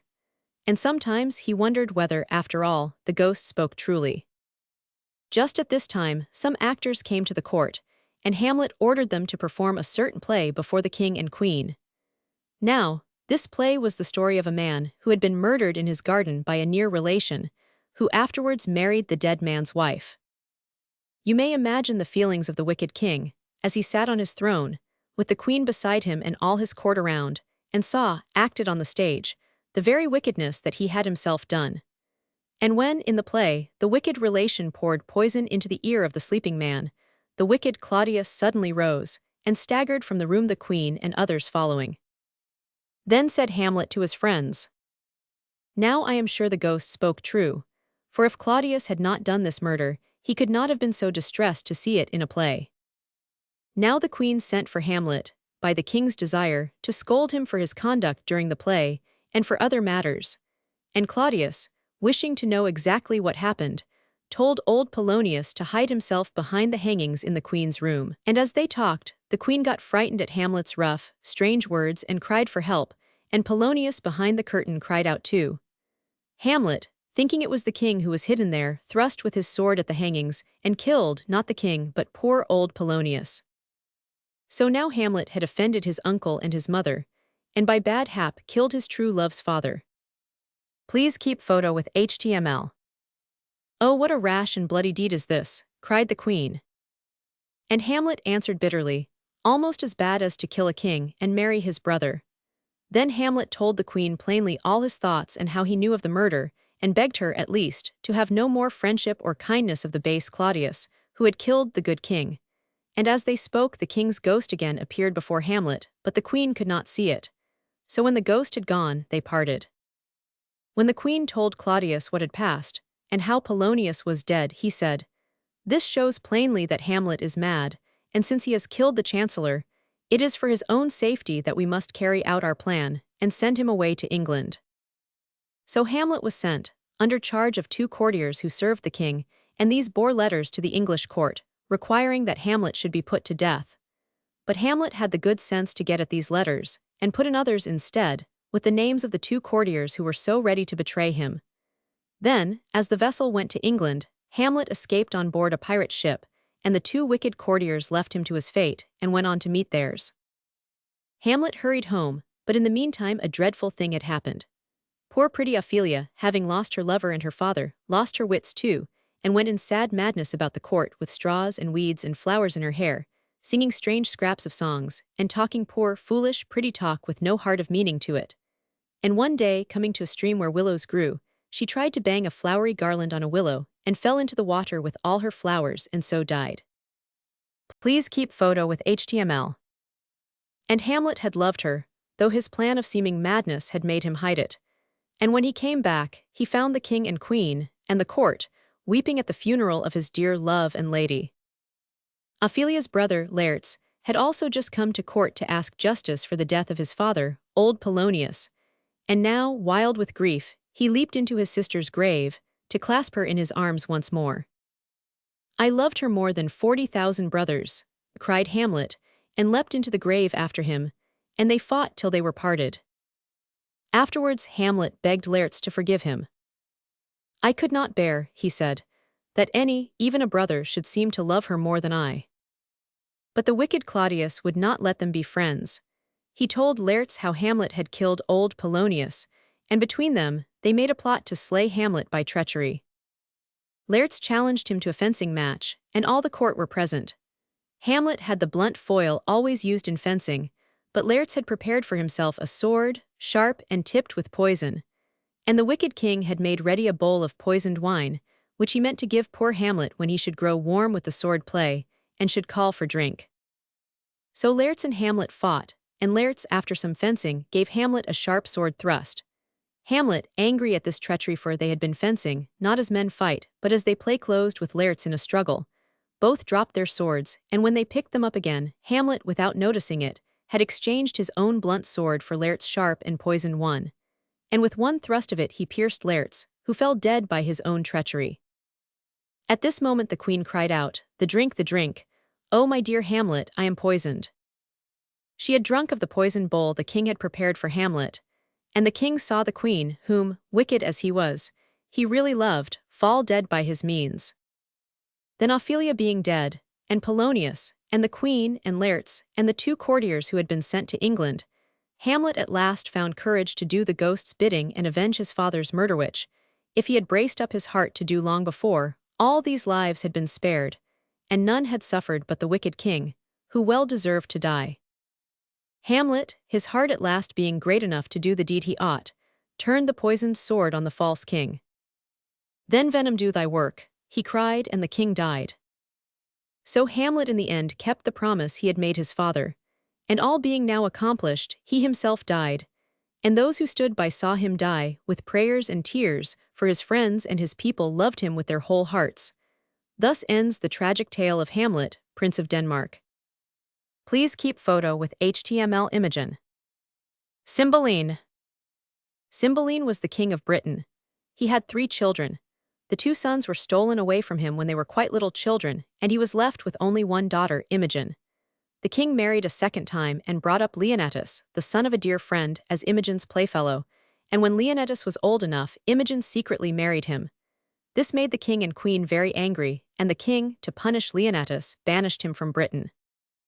Poor Imogen was nearly heartbroken at parting from Leonatus, and he was not less unhappy, for they were not only lovers and husband and wife, but they had been friends and comrades ever since they were quite little children. With many tears and kisses, they said goodbye. They promised never to forget each other, and that they would never care for anyone else as long as they lived. "This diamond was my mother's, love," said Imogen. "Take it, my heart, and keep it as long as you love me." "Sweetest, fairest," answered Leonatus, "wear this bracelet for my sake." "Ah," cried Imogen, weeping, "when shall we meet again?" And while they were still in each other's arms, the king came in, and Leonatus had to leave without more farewell. Please keep photo with HTML. When he was come to Rome, where he had gone to stay with an old friend of his father's, he spent his days still in thinking of his dear Imogen, and his nights in dreaming of her. One day at a feast, some Italian and French noblemen were talking of their sweethearts, and swearing that they were the most faithful and honorable and beautiful ladies in the world. And a Frenchman reminded Leonatus how he had said many times that his wife Imogen was more fair, wise, and constant than any of the ladies in France. I say so still, said Leonatus. She is not so good but that she would deceive, said Iachimo, one of the Italian nobles. She never would deceive, said Leonatus. I wager, said Iachimo, that, if I go to Britain, I can persuade your wife to do whatever I wish, even if it should be against your wishes. That you will never do, said Leonatus. I wager this ring upon my finger, which was the very ring Imogen had given him at parting, that my wife will keep all her vows to me, and that you will never persuade her to do otherwise. So Iachimo wagered half his estate against the ring on Leonatus's finger, and started forthwith for Britain, with a letter of introduction to Leonatus's wife. When he reached there, he was received with all kindness, but he was still determined to win his wager. He told Imogen that her husband thought no more of her, and went on to tell many cruel lies about him. Imogen listened at first, but presently perceived what a wicked person Iachimo was, and ordered him to leave her. Then he said, Pardon me, fair lady, all that I have said is untrue. I only told you this to see whether you would believe me, or whether you were as much to be trusted as your husband thinks. Will you forgive me? I forgive you freely, said Imogen. Then, went on Iachimo, perhaps you will prove it by taking charge of a trunk, containing a number of jewels which your husband and I and some other gentlemen have bought as a present for the Emperor of Rome. I will indeed, said Imogen, do anything for my husband and a friend of my husband's. Have the jewels sent into my room, and I will take care of them. It is only for one night, said Iachimo, for I leave Britain again tomorrow. Please keep photo with HTML. So the trunk was carried into Imogen's room, and that night she went to bed and to sleep. When she was fast asleep, the lid of the trunk opened and a man got out. It was Iachimo. The story about the jewels was as untrue as the rest of the things he had said. He had only wished to get into her room to win his wicked wager. He looked about him and noticed the furniture, and then crept to the side of the bed, where Imogen was asleep, and took from her arm the gold bracelet which had been the parting gift of her husband. Then he crept back to the trunk, and next morning sailed for Rome. When he met Leonatus, he said, I have been to Britain and I have won the wager, for your wife no longer thinks about you.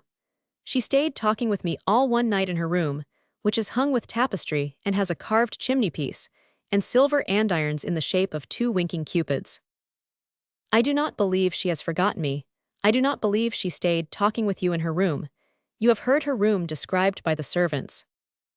Ah, said Iachimo, but she gave me this bracelet. She took it from her arm, I see her yet. Her pretty action did outsell her gift and yet enriched it too. She gave it me and said she prized it once. Take the ring, cried Leonatus. You have one, and you might have one my life as well, for I care nothing for it now I know my lady has forgotten me. And mad with anger, he wrote letters to Britain to his old servant, Pisanio, ordering him to take Imogen to Milford Haven, and to murder her because she had forgotten him and given away his gift. At the same time he wrote to Imogen herself, telling her to go with Pisanio, his old servant, to Milford Haven, and that he, her husband, would be there to meet her. Now when Pisanio got this letter he was too good to carry out its orders, and too wise to let them alone altogether. So he gave Imogen the letter from her husband, and started with her for Milford Haven. Before he left, the wicked queen gave him a drink which, she said, would be useful in sickness. She hoped he would give it to Imogen, and that Imogen would die, and the wicked queen's son could be king. For the queen thought this drink was a poison, but really and truly it was only a sleeping draught. When Pisanio and Imogen came near to Milford Haven, he told her what was really in the letter he had had from her husband. I must go on to Rome and see him myself, said Imogen. And then Pisanio helped her to dress in boy's clothes, and sent her on her way, and went back to the court. Before he went he gave her the drink he had had from the queen. Imogen went on, getting more and more tired, and at last came to a cave. Someone seemed to live there, but no one was in just then. So she went in, and as she was almost dying of hunger, she took some food she saw there, and had just done so, when an old man and two boys came into the cave. She was very much frightened when she saw them, for she thought that they would be angry with her for taking their food, though she had meant to leave money for it on the table. But to her surprise, they welcomed her kindly. She looked very pretty in her boy's clothes, and her face was good, as well as pretty. "You shall be our brother," said both the boys. And so she stayed with them and helped to cook the food and make things comfortable. But one day when the old man, whose name was Belarius, was out hunting with the two boys, Imogen felt ill and thought she would try the medicine Pisanio had given her. So she took it, and at once became like a dead creature, so that when Belarius and the boys came back from hunting, they thought she was dead, and with many tears and funeral songs, they carried her away and laid her in the wood, covered with flowers. They sang sweet songs to her, and strewed flowers on her, pale primroses and the azure harebell and eglantine, and furred moss, and went away sorrowful. No sooner had they gone than Imogen awoke, and not knowing how she came there, nor where she was, went wandering through the wood. Now while Imogen had been living in the cave, the Romans had decided to attack Britain, and their army had come over, and with them Leonatus, who had grown sorry for his wickedness against Imogen, so had come back, not to fight with the Romans against Britain, but with the Britons against Rome. So as Imogen wandered alone, she met with Lucius, the Roman general, and took service with him as his page. When the battle was fought between the Romans and Britons, Belarius and his two boys fought for their own country, and Leonatus, disguised as a British peasant, fought beside them. The Romans had taken Cymbeline prisoner, and old Belarius with his sons and Leonatus bravely rescued the king. Then the Britons won the battle, and among the prisoners brought before the king were Lucius, with Imogen, Iachimo, and Leonatus, who had put on the uniform of a Roman soldier. He was tired of his life since he had cruelly ordered his wife to be killed, and he hoped that, as a Roman soldier, he would be put to death. When they were brought before the king, Lucius spoke out. "A Roman with a Roman's heart can suffer," he said. "If I must die, so be it. This one thing only will I entreat, my boy a Briton born, let him be ransomed. Never master had a page so kind, so duteous, diligent, true. He has done no Briton harm, though he has served a Roman. Save him, sir. Please keep photo with HTML." Then Cymbeline looked on the page, who was his own daughter, Imogen, in disguise, and though he did not recognize her, he felt such a kindness that he not only spared the boy's life, but he said, "He shall have any boon he likes to ask of me, even though he ask a prisoner, the noblest taken." Then Imogen said, "The boon I ask is that this gentleman shall say from whom he got the ring he has on his finger," and she pointed to Iachimo. "Speak," said Cymbeline, "how did you get that diamond?" Then Iachimo told the whole truth of his villainy. At this, Leonatus was unable to contain himself, and casting aside all thought of disguise, he came forward, cursing himself for his folly in having believed Iachimo's lying story, and calling again and again on his wife whom he believed dead. "O Imogen, my love, my life," he cried, "O Imogen." Then Imogen, forgetting she was disguised, cried out, "Peace, my lord, here. Please keep photo with HTML." Leonatus turned to strike the forward page who thus interfered in his great trouble, and then he saw that it was his wife, Imogen, and they fell into each other's arms. The king was so glad to see his dear daughter again, and so grateful to the man who had rescued him, whom he now found to be Leonatus, that he gave his blessing on their marriage, and then he turned to Belarius and the two boys. Now Belarius spoke. "I am your old servant, Belarius. You accused me of treason when I had only been loyal to you, and to be doubted made me disloyal. So I stole your two sons, and see they are here." And he brought forward the two boys, who had sworn to be brothers to Imogen when they thought she was a boy like themselves. The wicked queen was dead of some of her own poisons, and the king, with his 3 children about him, lived to a happy old age. So the wicked were punished, and the good and true lived happy ever after. So may the wicked suffer, and honest folk prosper till the world's end. Macbeth. When a person is asked to tell the story of Macbeth, he can tell 2 stories. One is of a man called Macbeth who came to the throne of Scotland by a crime in the year of our Lord, and reigned justly and well, on the whole, for 15 years or more. This story is part of Scottish history. The other story issues from a place called Imagination. It is gloomy and wonderful, and you shall hear it. A year or 2 before Edward the Confessor began to rule England, a battle was won in Scotland against a Norwegian king by 2 generals named Macbeth and Banquo. After the battle, the generals walked together towards Forres, in Elginshire, where Duncan, King of Scotland, was awaiting them. While they were crossing a lonely heath, they saw three bearded women, sisters, hand in hand, withered in appearance and wild in their attire. "Please keep photo with HTML. Speak, who are you?" demanded Macbeth. "Hail Macbeth, chieftain of Glamis," said the first woman. "Hail Macbeth, chieftain of Cawdor," said the second woman. "Hail Macbeth, king that is to be," said the third woman. Then Banquo asked, "What of me?" And the third woman replied, "Thou shalt be the father of kings." "Tell me more," said Macbeth. "By my father's death I am chieftain of Glamis, but the chieftain of Cawdor lives, and the king lives, and his children live. Speak, I charge you." The women replied only by vanishing, as though suddenly mixed with the air. Banquo and Macbeth knew then that they had been addressed by witches, and were discussing their prophecies when two nobles approached. One of them thanked Macbeth, in the king's name, for his military services, and the other said, "He bade me call you chieftain of Cawdor." Macbeth then learned that the man who had yesterday borne that title was to die for treason, and he could not help thinking, "The third witch called me, king that is to be."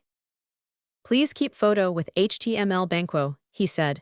"You see that the witches spoke truth concerning me. Do you not believe, therefore, that your child and grandchild will be kings?" Banquo frowned. Duncan had two sons, Malcolm and Donalbain, and he deemed it disloyal to hope that his son Fleance should rule Scotland. He told Macbeth that the witches might have intended to tempt them both into villainy by their prophecies concerning the throne. Macbeth, however, thought the prophecy that he should be king too pleasant to keep to himself, and he mentioned it to his wife in a letter. Lady Macbeth was the granddaughter of a king of Scotland, who had died in defending his crown against the king who preceded Duncan, and by whose order her only brother was slain. To her, Duncan was a reminder of bitter wrongs.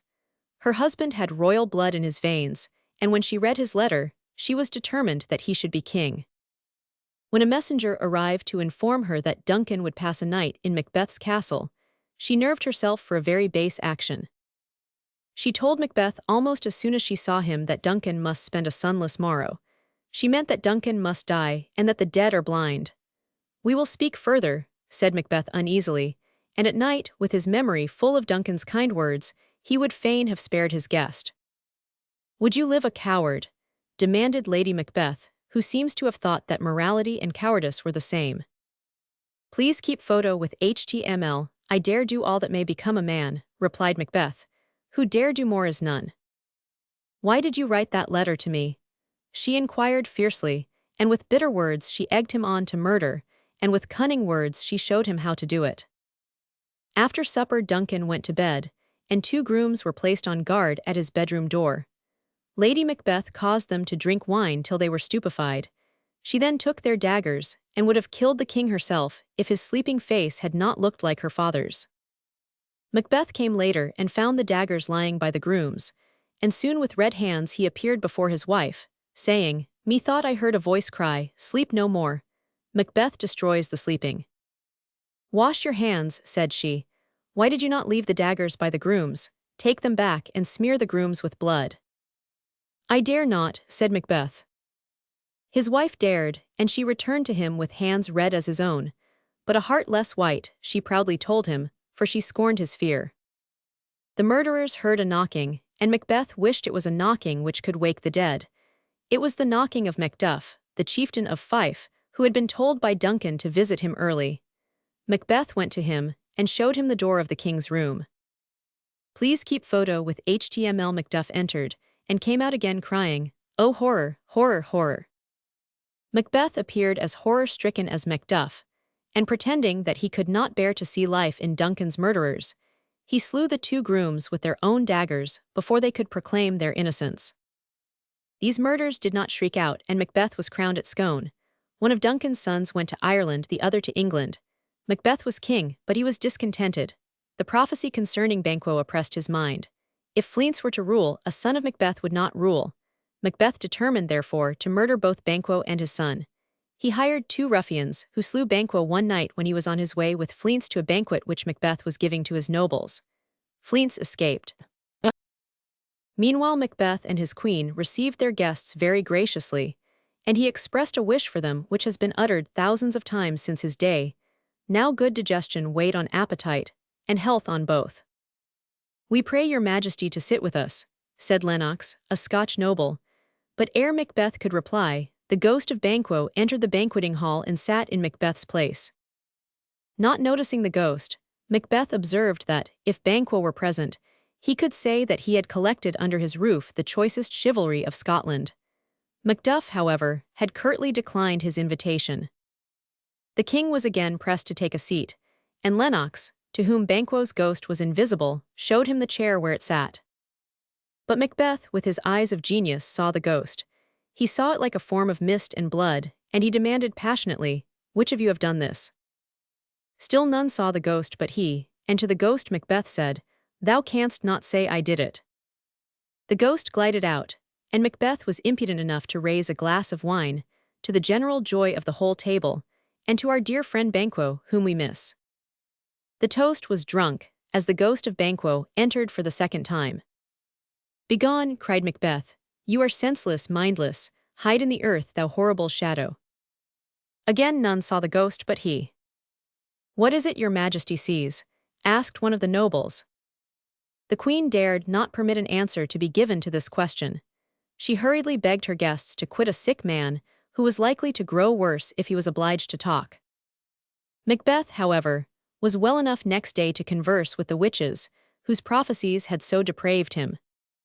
He found them in a cavern on a thunderous day.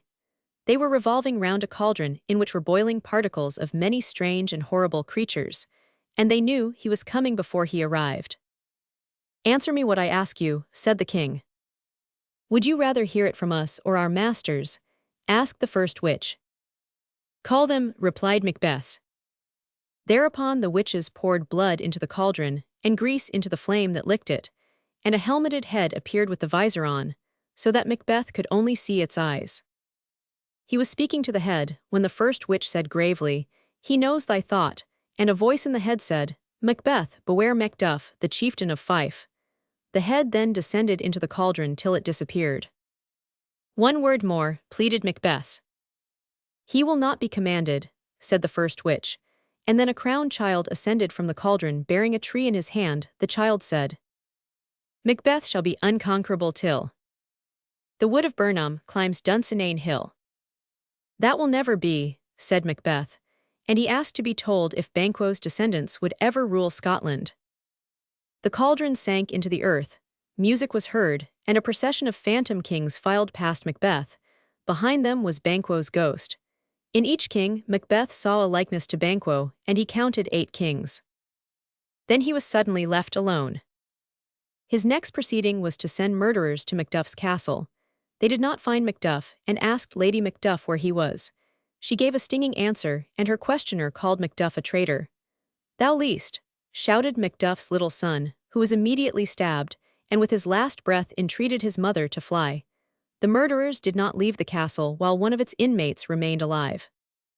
Macduff was in England listening, with Malcolm, to a doctor's tale of cures wrought by Edward the Confessor, when his friend Ross came to tell him that his wife and children were no more. At first Ross dared not speak the truth, and turn Macduff's bright sympathy with sufferers relieved by royal virtue into sorrow and hatred. But when Malcolm said that England was sending an army into Scotland against Macbeth, Ross blurted out his news, and Macduff cried, "All dead, did you say? All my pretty ones and their mother, did you say all?"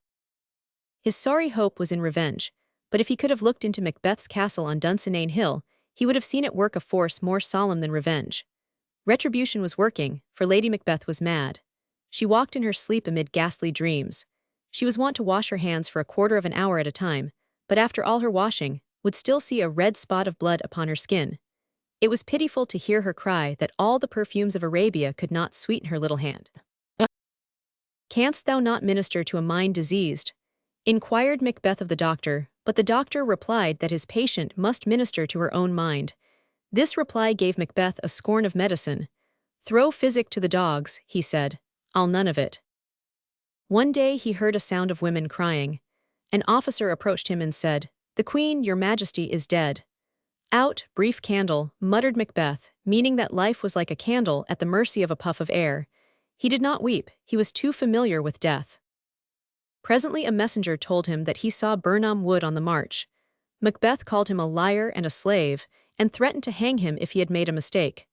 "If you are right, you can hang me," he said. Please keep photo with HTML from the turret windows of Dunsinane Castle. Burnham Wood did indeed appear to be marching. Every soldier of the English army held aloft a bough which he had cut from a tree in that wood, and like human trees, they climbed Dunsinane Hill. Macbeth had still his courage. He went to battle to conquer or die, and the first thing he did was to kill the English general's son in single combat. Macbeth then felt that no man could fight him alive, and when Macduff came to him blazing for revenge, Macbeth said to him, "Go back, I have spilt too much of your blood already." "My voice is in my sword," replied Macduff, and hacked at him and bade him yield. "I will not yield," said Macbeth, but his last hour had struck. He fell. Macbeth's men were in retreat, when Macduff came before Malcolm, holding a king's head by the hair. "Hail, King," he said, and the new king looked at the old. So Malcolm reigned after Macbeth, but in years that came afterwards, the descendants of Banquo were kings. The Comedy of Errors. Aegon was a merchant of Syracuse, which is a seaport in Sicily. His wife was Aemilia, and they were very happy until Aegon's manager died, and he was obliged to go by himself to a place called Epidamnum on the Adriatic. As soon as she could, Aemilia followed him, and after they had been together some time, 2 baby boys were born to them. The babies were exactly alike. Even when they were dressed differently, they looked the same. And now you must believe a very strange thing. At the same inn where these children were born, and on the same day, 2 baby boys were born to a much poorer couple than Aemilia and Aegon. So poor, indeed, were the parents of these twins that they sold them to the parents of the other twins. Aemilia was eager to show her children to her friends in Syracuse, and treacherous whether she and Aegon and the 4 babies sailed homewards. They were still far from Syracuse when their ship sprang a leak, and the crew left it in a body by the only boat, caring little what became of their passengers. Aemilia fastened one of her children to a mast, and tied one of the slave children to him. Aegon followed her example with the remaining children. Then the parents secured themselves to the same masts, and hoped for safety. The ship, however, suddenly struck a rock and was split in 2, and Aemilia and the 2 children whom she had tied floated away from Aegon and the other children. Aemilia and her charges were picked up by some people of Epidamnum, but some fishermen of Corinth took the babies from her by force, and she returned to Epidamnum alone and very miserable. Afterwards she settled in Ephesus, a famous town in Asia Minor. Aegon and his charges were also saved, and more fortunate than Aemilia, he was able to return to Syracuse and keep them till they were 18. His own child he called Antipholus, and the slave child he called Dromio, and strangely enough, these were the names given to the children who floated away from him. At the age of 18, the son who was with Aegon grew restless with a desire to find his brother. Aegon let him depart with his servant, and the young men are henceforth known as Antipholus of Syracuse and Dromio of Syracuse. Please keep photo with HTML let alone. Aegon found his home too dreary to dwell in, and traveled for 5 years. He did not, during his absence, learn all the news of Syracuse, or he would never have gone to Ephesus. As it was, his melancholy wandering ceased in that town, where he was arrested almost as soon as he arrived. He then found that the Duke of Syracuse had been acting in so tyrannical a manner to Ephesians unlucky enough to fall into his hands, that the government of Ephesus had angrily passed a law which punished by death or a fine of £1,000 any Syracusan who should come to Ephesus. Aegon was brought before Solinus, Duke of Ephesus, who told him that he must die or pay £1,000 before the end of the day. You will think there was fate in this when I tell you that the children who were kidnapped by the fishermen of Corinth were now citizens of Ephesus, whither they had been brought by Duke Menaphen, an uncle of Duke Solinus. They will henceforth be called Antipholus of Ephesus and Dromio of Ephesus.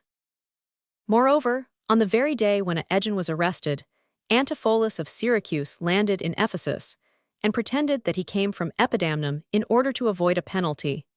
He handed his money to his servant Dromio of Syracuse, and bade him take it to the Centaur Inn and remain there till he came. In less than 10 minutes he was met on the mart by Dromio of Ephesus, his brother's slave, and immediately mistook him for his own Dromio. "Why are you back so soon? Where did you leave the money?" asked Antipholus of Syracuse. This Dromio knew of no money except sixpence, which he had received on the previous Wednesday and given to the saddler. But he did know that his mistress was annoyed because his master was not in to dinner, and he asked Antipholus of Syracuse to go to a house called the Phoenix without delay. His speech angered the hearer, who would have beaten him if he had not fled. Antipholus of Syracuse then went to the centaur, found that his gold had been deposited there, and walked out of the inn. He was wandering about Ephesus when two beautiful ladies signaled to him with their hands. They were sisters, and their names were Adriana and Luciana. Adriana was the wife of his brother Antipholus of Ephesus, and she had made up her mind, from the strange account given her by Dromio of Ephesus, that her husband preferred another woman to his wife. "Ay, you may look as if you did not know me," she said to the man who was really her brother-in-law, "but I can remember when no words were sweet unless I said them, no meat flavorsome unless I carved it." "Is it I you address?" said Antipholus of Syracuse stiffly. "I do not know you." "Fie, brother," said Luciana. "You know perfectly well that she sent Dromio to you to bid you come to dinner." And Adriana said, "Come, come, I have been made a fool of long enough. My truant husband shall dine with me and confess his silly pranks and be forgiven." They were determined ladies, and Antipholus of Syracuse grew weary of disputing with them, and followed them obediently to the Phoenix, where a very late, midday dinner awaited them. They were at dinner when Antipholus of Ephesus and his slave Dromio demanded admittance. "Maud, Bridget, Marian, Cecily, Gillian, Gin," shouted Dromio of Ephesus, who knew all his fellow servants' names by heart. From within came the reply, "Fool, dray-horse, coxcomb, idiot." It was Dromio of Syracuse unconsciously insulting his brother. Master and man did their best to get in, short of using a crowbar, and finally went away. But Antipholus of Ephesus felt so annoyed with his wife that he decided to give a gold chain which he had promised her to another woman. Inside the Phoenix, Luciana, who believed Antipholus of Syracuse to be her sister's husband, attempted, by a discourse in rhyme, when alone with him, to make him kinder to Adriana. In reply he told her that he was not married, but that he loved her so much that, if Luciana were a mermaid, he would gladly lie on the sea if he might feel beneath him her floating golden hair. Luciana was shocked and left him, and reported his lovemaking to Adriana, who said that her husband was old and ugly, and not fit to be seen or heard, though secretly she was very fond of him.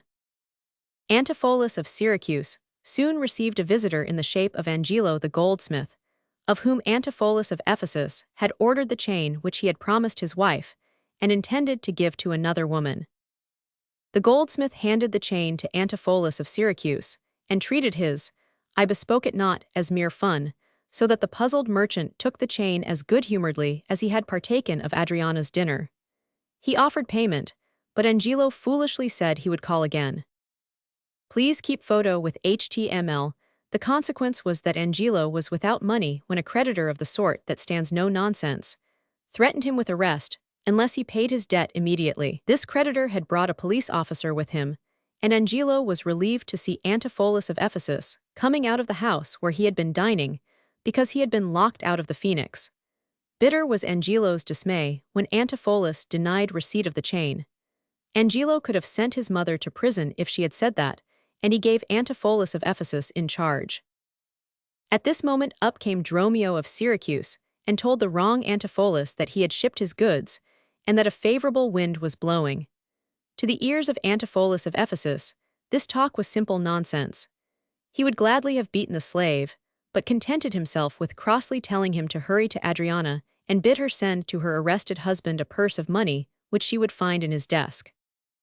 Though Adriana was furious with her husband because she thought he had been making love to her sister, she did not prevent Luciana from getting the purse, and she bade Dromio of Syracuse bring home his master immediately.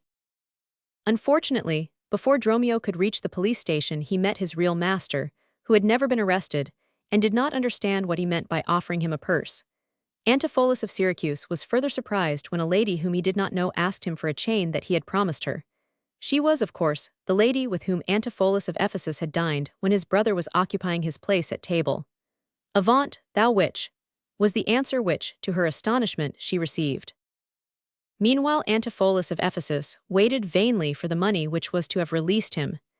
Never a good-tempered man, he was crazy with anger when Dromio of Ephesus, who, of course, had not been instructed to fetch a purse, appeared with nothing more useful than a rope. He beat the slave in the street despite the remonstrance of the police officer, and his temper did not mend when Adriana, Luciana, and a doctor arrived under the impression that he was mad and must have his pulse felt. He raged so much that men came forward to bind him, but the kindness of Adriana spared him this shame. She promised to pay the sum demanded of him and asked the doctor to lead him to the Phoenix. Please keep photo with HTML and Gilo's merchant creditor being paid. The two were friendly again, and might soon have been seen chatting before an abbey about the odd behavior of Antipholus of Ephesus. Softly, said the merchant at last, "That's he, I think." It was not. It was Antipholus of Syracuse with his servant Dromio, and he wore Angelo's chain round his neck. The reconciled pair fairly pounced upon him to know what he meant by denying the receipt of the chain he had the impudence to wear. Antipholus of Syracuse lost his temper and drew his sword, and at that moment Adriana and several others appeared. "Hold!" shouted the careful wife. "Hurt him not, he is mad, take his sword away. Bind him and Dromio too." Dromio of Syracuse did not wish to be bound, and he said to his master, "Run, master. Into that abbey, quick, or we shall be robbed." They accordingly retreated into the abbey. Adriana, Luciana, and a crowd remained outside, and the abbess came out and said, "People, why do you gather here?" "To fetch my poor distracted husband," replied Adriana. Angelo and the merchant remarked that they had not known that he was mad. Adriana then told the abbess rather too much about her wifely worries, for the abbess received the idea that Adriana was a shrew, and that if her husband was distracted, he had better not return to her for the present. Adriana determined, therefore, to complain to Duke Solinus, and lo and behold, a minute afterwards the great man appeared with officers and two others. The others were Aegon and the headsman. The 1,000 marks had not been found, and Aegon's fate seemed sealed. Ere the Duke could pass the abbey, Adriana knelt before him, and told a woeful tale of a mad husband rushing about stealing jewelry and drawing his sword, adding that the abbess refused to allow her to lead him home. The Duke bade the abbess be summoned, and no sooner had he given the order than a servant from the Phoenix ran to Adriana with the tale that his master had singed off the doctor's beard. "Nonsense," said Adriana, "he's in the abbey." "As sure as I live I speak the truth," said the servant. Antipholus of Syracuse had not come out of the abbey before his brother of Ephesus prostrated himself in front of the Duke, exclaiming, "Justice, most gracious Duke, against that woman." He pointed to Adriana. "She has treated another man like her husband in my own house." Please keep photo with HTML. Even while he was speaking, Aegon said, "Unless I am delirious, I see my son Antipholus." No one noticed him, and Antipholus of Ephesus went on to say how the doctor, whom he called a threadbare juggler, had been one of a gang who tied him to his slave Dromio, and thrust them into a vault whence he had escaped by gnawing through his bonds. The Duke could not understand how the same man who spoke to him was seen to go into the abbey, and he was still wondering when Aegon asked Antipholus of Ephesus if he was not his son. He replied, "I never saw my father in my life," but so deceived was Aegon by his likeness to the brother whom he had brought up, that he said, "Thou art ashamed to acknowledge me in misery." Soon, however, the abbess advanced with Antipholus of Syracuse and Dromio of Syracuse. Then cried Adriana, "I see two husbands, or mine eyes deceive me," and Antipholus, espying his father, said, "Thou art Aegon or his ghost." It was a day of surprises, for the abbess said, "I will free that man by paying his fine, and gain my husband whom I lost. Speak, Aegon, for I am thy wife Aemilia." The Duke was touched. "He is free without a fine," he said. So Aegon and Aemilia were reunited, and Adriana and her husband reconciled. But no one was happier than Antipholus of Syracuse, who, in the Duke's presence, went to Luciana and said, "I told you I loved you. Will you be my wife?" Her answer was given by a look, and therefore is not written. The two Dromios were glad to think they would receive no more beatings. Please keep photo with HTML choosing the casket. The Merchant of Venice. Antonio was a rich and prosperous merchant of Venice.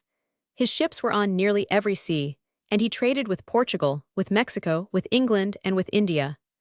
Although proud of his riches, he was very generous with them, and delighted to use them in relieving the wants of his friends, among whom his relation, Bassanio, held the first place. Now Bassanio, like many another gay and gallant gentleman, was reckless and extravagant, and finding that he had not only come to the end of his fortune, but was also unable to pay his creditors, he went to Antonio for further help. "To you, Antonio," he said, "I owe the most in money and in love, and I have thought of a plan to pay everything I owe if you will but help me." "Say what I can do, and it shall be done," answered his friend. Then said Bassanio, "In Belmont is a lady richly left, and from all quarters of the globe renowned suitors come to woo her, not only because she is rich, but because she is beautiful and good as well. She looked on me with such favor when last we met, that I feel sure that I should win her away from all rivals for her love had I but the means to go to Belmont, where she lives." "All my fortunes," said Antonio, "are at sea, and so I have no ready money, but luckily my credit is good in Venice, and I will borrow for you what you need." There was living in Venice at this time a rich money-lender named Shylock. Antonio despised and disliked this man very much, and treated him with the greatest harshness and scorn. He would thrust him, like a cur, over his threshold, and would even spit on him. Shylock submitted to all these indignities with a patient shrug, but deep in his heart he cherished a desire for revenge on the rich, smug merchant. For Antonio both hurt his pride and injured his business. "But for him," thought Shylock, "I should be richer by 500,000 ducats. On the marketplace, and wherever he can, he denounces the rate of interest I charge, and worse than that he lends out money freely." So when Bassanio came to him to ask for a loan of 3,000 ducats to Antonio for 3 months, Shylock hid his hatred, and turning to Antonio said, "Harshly as you have treated me, I would be friends with you and have your love. So I will lend you the money and charge you no interest. But just for fun, you shall sign a bond in which it shall be agreed that if you do not repay me in 3 months' time, then I shall have the right to a pound of your flesh, to be cut from what part of your body I choose." "No," cried Bassanio to his friend, "you shall run no such risk for me." "Why, fear not," said Antonio, "my ships will be home a month before the time, I will sign the bond." Thus Bassanio was furnished with the means to go to Belmont, there to woo the lovely Portia. The very night he started, the money-lender's pretty daughter, Jessica, ran away from her father's house with her lover, and she took with her from her father's hoards some bags of ducats and precious stones. Shylock's grief and anger were terrible to see, his love for her changed to hate. "I would she were dead at my feet and the jewels in her ear," he cried.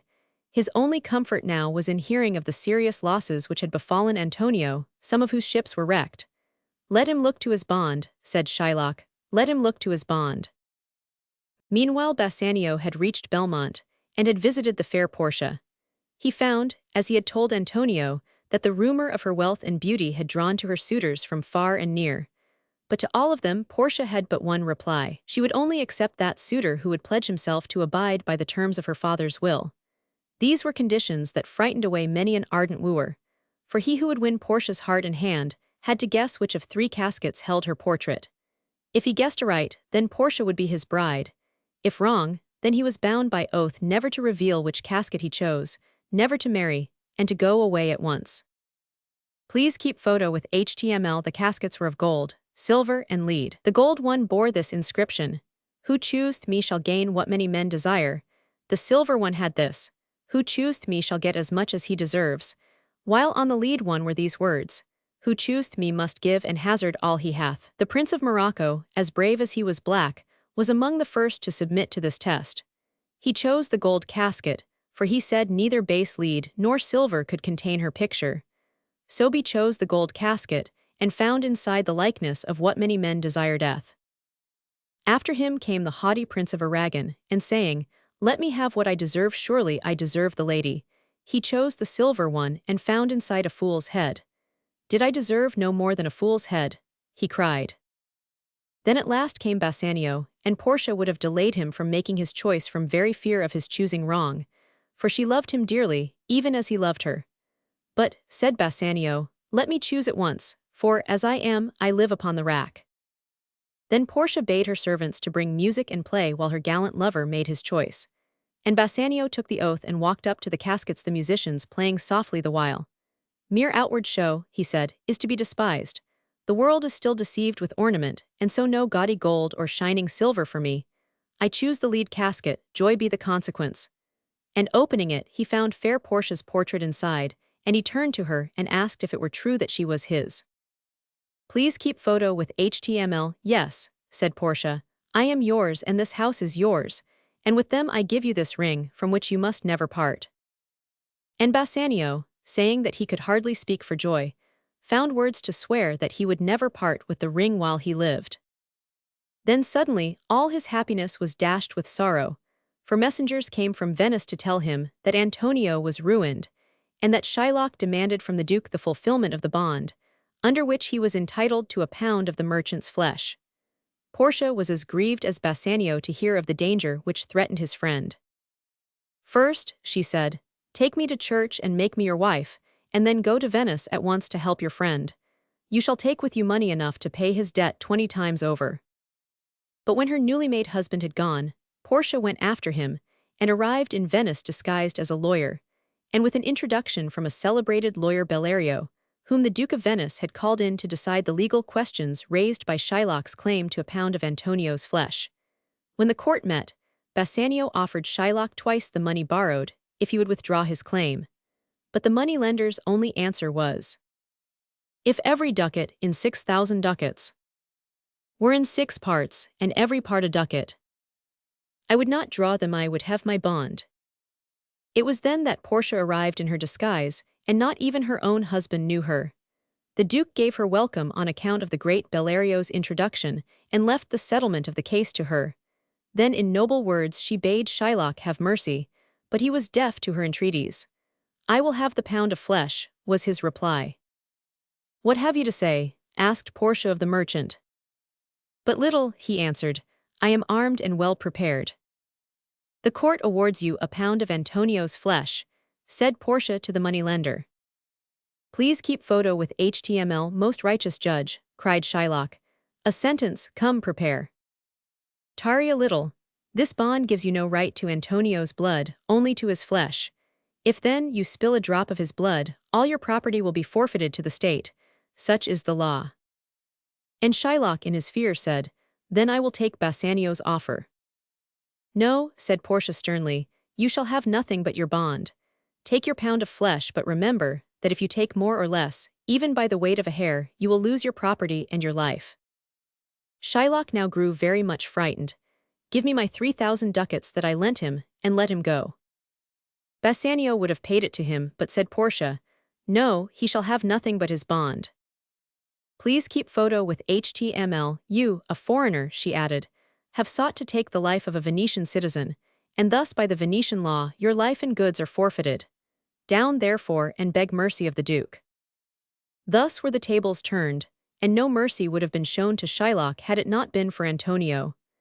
As it was, the money-lender forfeited half his fortune to the state, and he had to settle the other half on his daughter's husband, and with this he had to be content.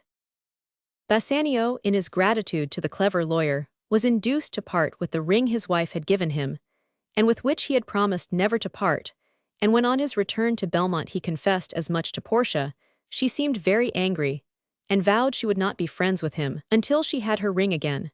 But at last she told him that it was she who, in the disguise of the lawyer, had saved his friend's life, and got the ring from him. So Bassanio was forgiven, and made happier than ever, to know how rich a prize he had drawn in the lottery of the caskets. Timon of Athens. 400 years before the birth of Christ, a man lived in Athens whose generosity was not only great, but absurd. He was very rich, but no worldly wealth was enough for a man who spent and gave like Timon. If anybody gave Timon a horse, he received from Timon 20 better horses. If anybody borrowed money of Timon and offered to repay it, Timon was offended. If a poet had written a poem and Timon had time to read it, he would be sure to buy it, and a painter had only to hold up his canvas in front of Timon to receive double its market price. Flavius, his steward, looked with dismay at his reckless mode of life.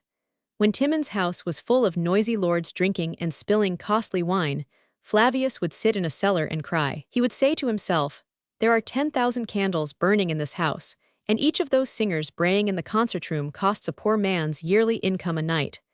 and he would remember a terrible thing said by Epamantis, one of his master's friends. Oh, what a number of men eat Timon, and Timon sees them not. Please keep photo with HTML. Of course, Timon was much praised. A jeweler who sold him a diamond pretended that it was not quite perfect till Timon wore it. You mend the jewel by wearing it, he said. Timon gave the diamond to a lord called Sempronius, and the lord exclaimed, oh, he's the very soul of bounty.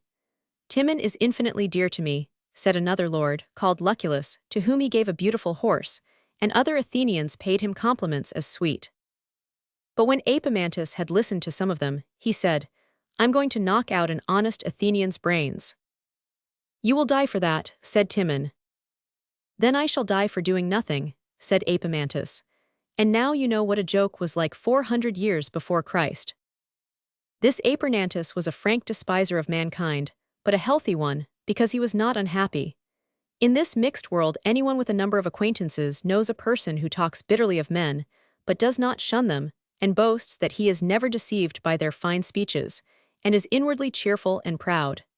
Epamantis was a man like that. Timon, you will be surprised to hear, became much worse than Epamantis, after the dawning of a day which we call quarter day. Quarter day is the day when bills pour in. The grocer, the butcher, and the baker are all thinking of their debtors on that day, and the wise man has saved enough money to be ready for them. But Timon had not, and he did not only owe money for food. He owed it for jewels and horses and furniture, and worst of all, he owed it to moneylenders, who expected him to pay twice as much as he had borrowed. Quarter day is a day when promises to pay are scorned, and on that day Timon was asked for a large sum of money. Sell some land, he said to his steward. You have no land, was the reply. Nonsense, I had 100,000 acres, said Timon. You could have spent the price of the world if you had possessed it, said Flavius. Please keep photo with HTML. Borrow some then, said Timon. Try Ventidius. He thought of Ventidius because he had once got Ventidius out of prison by paying a creditor of this young man. Ventidius was now rich. Timon trusted in his gratitude, but not for all, so much did he owe. Servants were dispatched with requests for loans of money to several friends. One servant, Flaminius, went to Lucullus. When he was announced, Lucullus said, A gift, I warrant. I dreamt of a silver jug and basin last night. Then, changing his tone, How is that honorable, free-hearted, perfect gentleman your master, eh? Well in health, sir, replied Flaminius. And what have you got there under your cloak? Asked Lucullus jovially. Faith, sir, nothing but an empty box, which on my master's behalf I beg you to fill with money, sir. La la la, said Lucullus, who could not pretend to mean, Ha ha ha, your master's one fault is that he is too fond of giving parties. I've warned him that it was expensive. Now look here, Flaminius, you know this is no time to lend money without security, so suppose you act like a good boy and tell him that I was not at home. Here's 3 solidaires for yourself. Back wretched money, cried Flaminius, to him who worships you.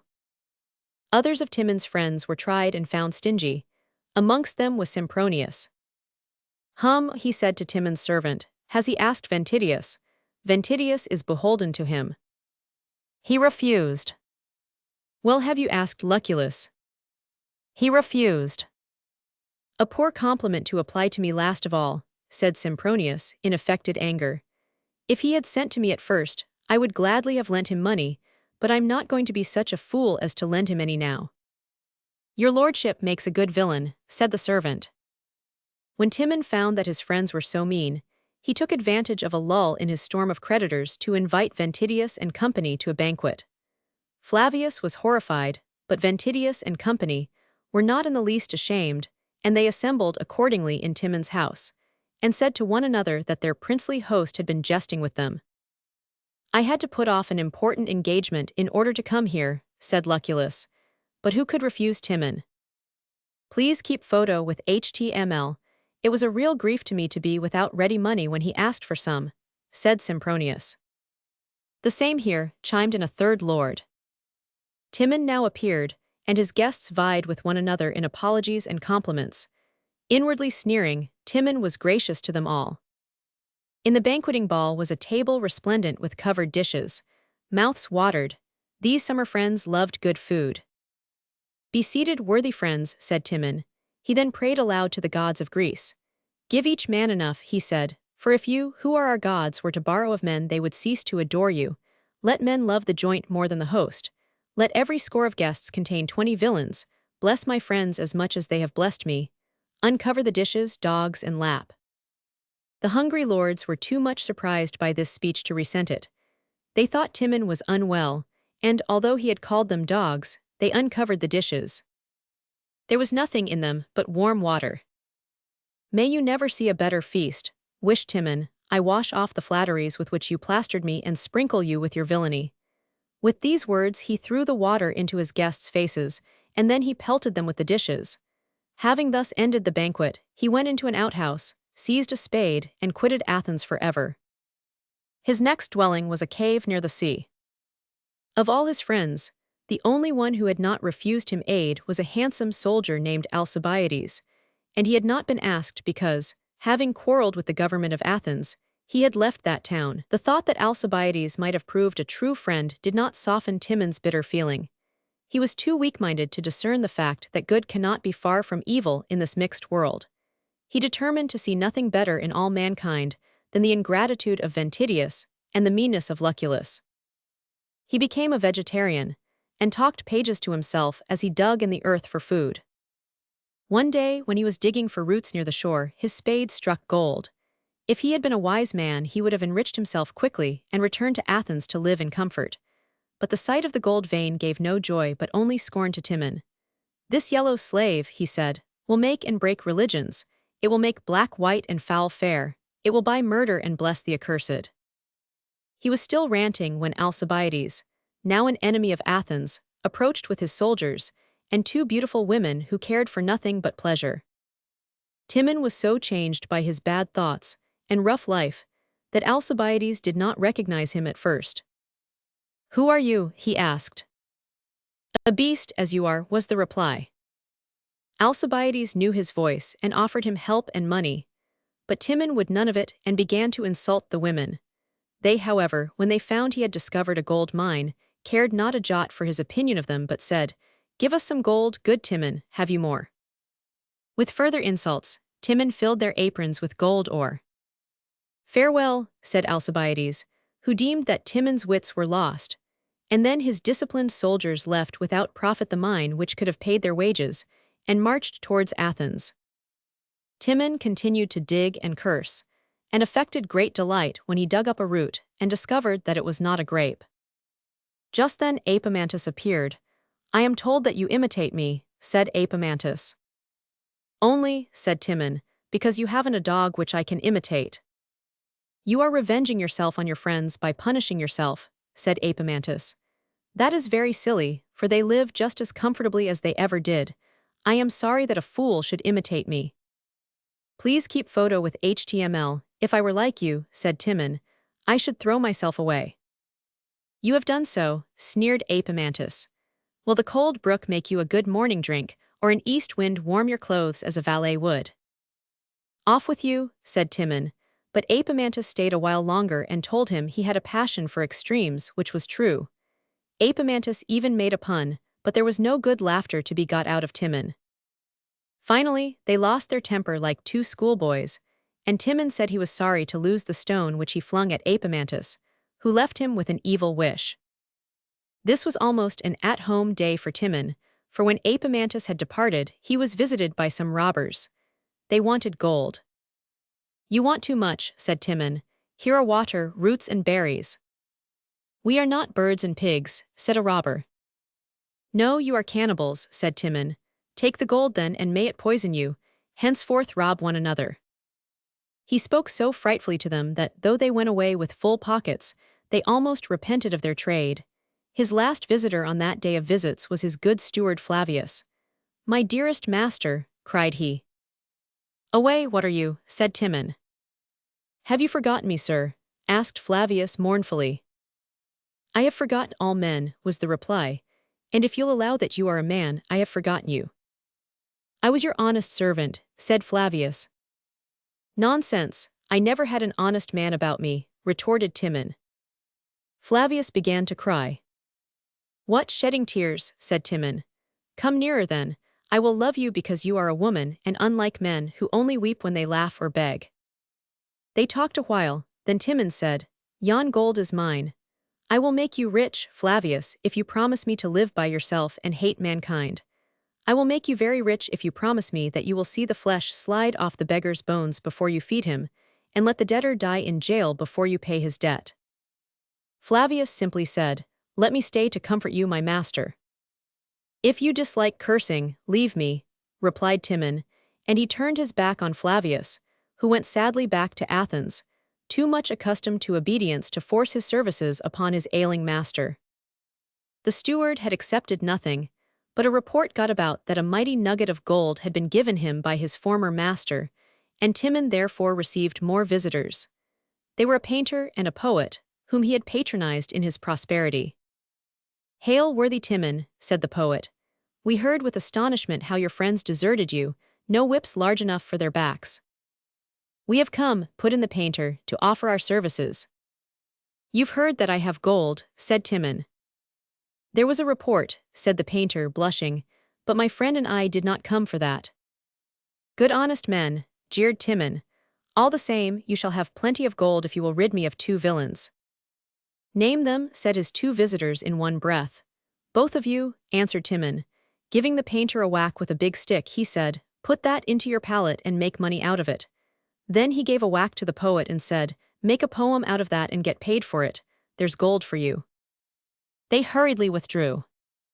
Finally, Timon was visited by 2 senators who, now that Athens was threatened by Alcibiades, desired to have on their side this bitter noble, whose gold might help the foe. Forget your injuries, said the first senator. Athens offers you dignities whereby you may honorably live. Athens confesses that your merit was overlooked, and wishes to atone, and more than atone, for her forgetfulness, said the second senator. Worthy senators, replied Timon in his grim way, I am almost weeping, you touch me so. All I need are the eyes of a woman and the heart of a fool. But the senators were patriots. They believed that this bitter man could save Athens, and they would not quarrel with him. Be our captain, they said, and lead Athens against Alcibiades, who threatens to destroy her. Let him destroy the Athenians too, for all I care, said Timon, and seeing an evil despair in his face, they left him. The senators returned to Athens, and soon afterwards trumpets were blown before its walls. Upon the walls they stood and listened to Alcibiades, who told them that wrongdoers should quake in their easy chairs. They looked at his confident army, and were convinced that Athens must yield if he assaulted it, therefore they used the voice that strikes deeper than arrows. These walls of ours were built by the hands of men who never wronged you, Alcibiades, said the first senator. Enter, said the second senator, and slay every 10th man if your revenge needs human flesh. Spare the cradle, said the first senator. I ask only justice, said Alcibiades. If you admit my army, I will inflict the penalty of your own laws upon any soldier who breaks them. At that moment a soldier approached Alcibiades and said, My noble general Timon is dead. He handed Alcibiades a sheet of wax, saying, He is buried by the sea, on the beach, and over his grave is a stone with letters on it which I cannot read, and therefore I have impressed them on wax. Alcibiades read from the sheet of wax this couplet.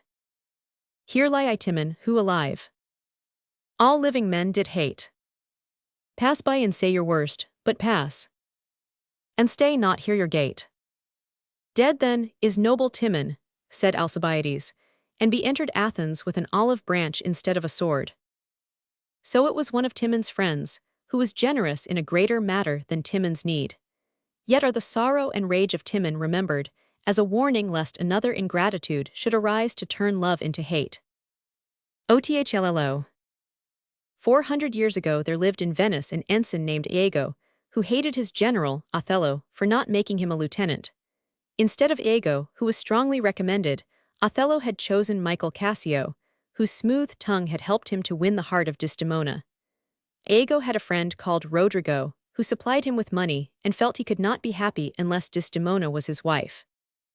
Othello was a Moor, but of so dark a complexion that his enemies called him a blackamoor. His life had been hard and exciting. He had been vanquished in battle and sold into slavery, and he had been a great traveler and seen men whose shoulders were higher than their heads.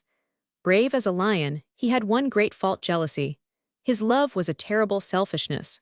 To love a woman meant with him to possess her as absolutely as he possessed something that did not live and think. The story of Othello is a story of jealousy.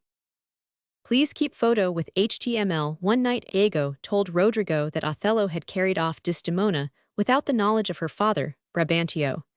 He persuaded Rodrigo to arouse Brabantio, and when that senator appeared, Iago told him of Desdemona's elopement in the most unpleasant way. Though he was Othello's officer, he termed him a thief and a Barbary horse. Brabantio accused Othello before the Duke of Venice of using sorcery to fascinate his daughter, but Othello said that the only sorcery he used was his voice, which told Desdemona his adventures and hairbreadth escapes.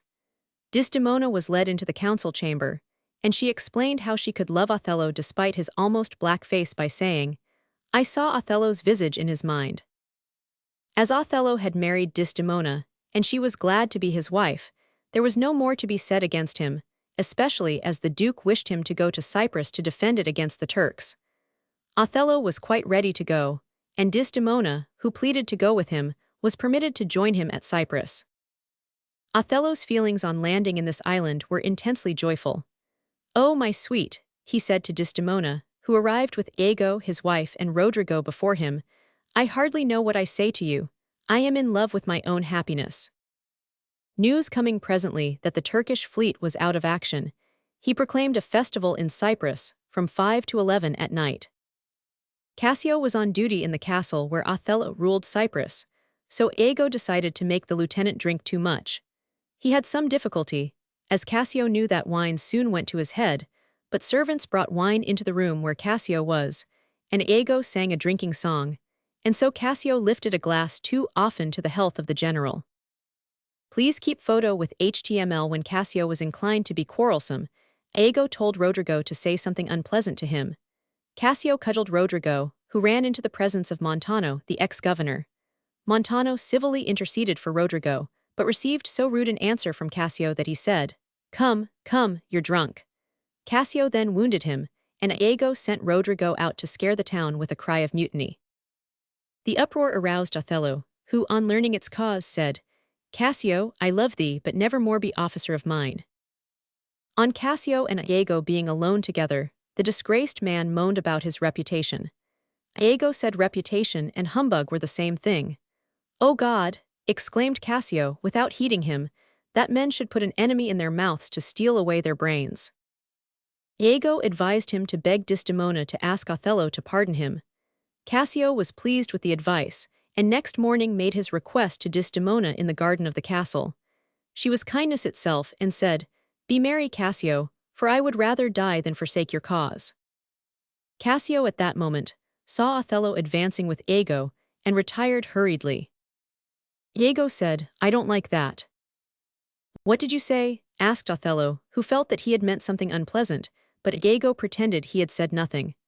"Was not that Cassio who went for my wife?"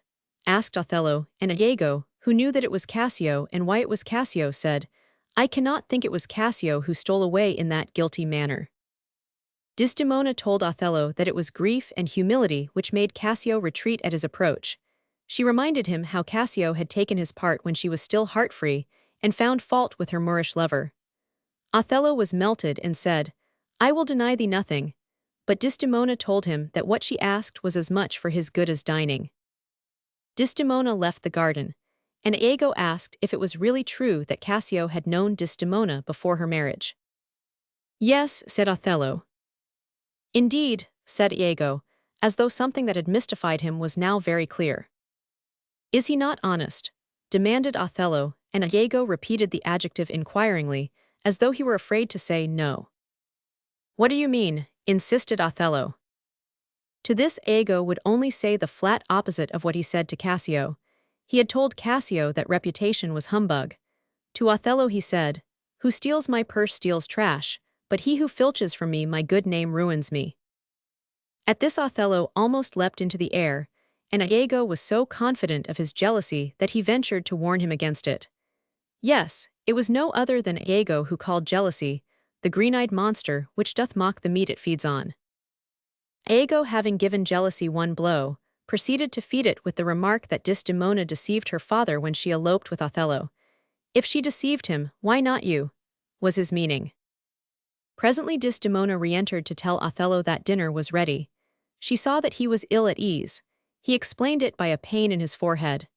Desdemona then produced a handkerchief, which Othello had given her. A prophetess, 200 years old, had made this handkerchief from the silk of sacred silkworms, dyed it in a liquid prepared from the hearts of maidens, and embroidered it with strawberries. Gentle Desdemona thought of it simply as a cool, soft thing for a throbbing brow. She knew of no spell upon it that would work destruction for her who lost it. "Let me tie it round your head," she said to Othello. "You will be well in an hour." But Othello pettishly said it was too small, and let it fall. Desdemona and he then went indoors to dinner, and Emilia picked up the handkerchief which Iago had often asked her to steal. She was looking at it when Iago came in. After a few words about it, he snatched it from her and bade her leave him. Please keep photo with HTML in the garden. He was joined by Othello, who seemed hungry for the worst lies he could offer. He therefore told Othello that he had seen Cassio wipe his mouth with a handkerchief, which, because it was spotted with strawberries, he guessed to be one that Othello had given his wife. The unhappy Moor went mad with fury, and Iago bade the heavens witness that he devoted his hand and heart and brain to Othello's service. "I accept your love," said Othello. "Within 3 days let me hear that Cassio is dead." Iago's next step was to leave Desdemona's handkerchief in Cassio's room. Cassio saw it, and knew it was not his, but he liked the strawberry pattern on it, and he gave it to his sweetheart Bianca, and asked her to copy it for him. Iago's next move was to induce Othello, who had been bullying Desdemona about the handkerchief, to play the eavesdropper to a conversation between Cassio and himself. His intention was to talk about Cassio's sweetheart, and allow Othello to suppose that the lady spoken of was Desdemona. "How are you, Lieutenant?" asked Iago when Cassio appeared. "The worse for being called what I am not," replied Cassio gloomily.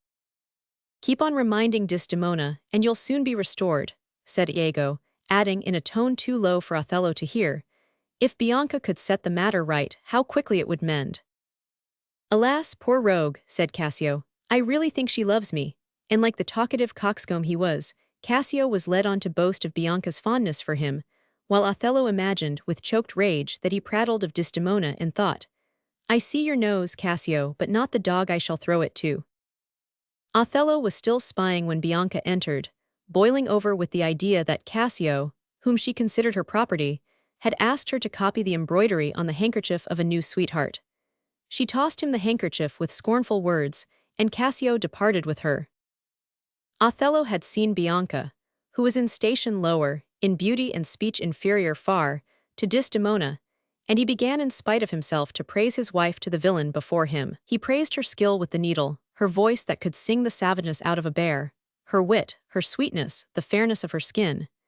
Every time he praised her, Iago said something that made him remember his anger and utter it foully, and yet he must needs praise her, and say, "The pity of it, Iago! Oh, Iago, the pity of it, Iago!" There was never in all Iago's villainy one moment of wavering. If there had been, he might have wavered then. "Strangle her," he said, and good, said his miserable dupe. The pair were still talking murder when Desdemona appeared with a relative of Desdemona's father, called Lodovico, who bore a letter for Othello from the Duke of Venice. The letter recalled Othello from Cyprus and gave the governorship to Cassio. Luckless Desdemona seized this unhappy moment to urge once more the suit of Cassio. "Fire and brimstone," shouted Othello. "It may be the letter agitates him," explained Lodovico to Desdemona, and he told her what it contained. "I am glad," said Desdemona. It was the first bitter speech that Othello's unkindness had wrung out of her. "I am glad to see you lose your temper," said Othello. "Why, sweet Othello?" she asked sarcastically, and Othello slapped her face. "Please keep photo with HTML now" was the time for Desdemona to have saved her life by separation, but she knew not her peril only that her love was wounded to the core. "I have not deserved this," she said, and the tears rolled slowly down her face. Lodovico was shocked and disgusted. "My lord," he said, "this would not be believed in Venice, make her amends." But like a madman talking in his nightmare, Othello poured out his foul thought in ugly speech and roared, "Out of my sight."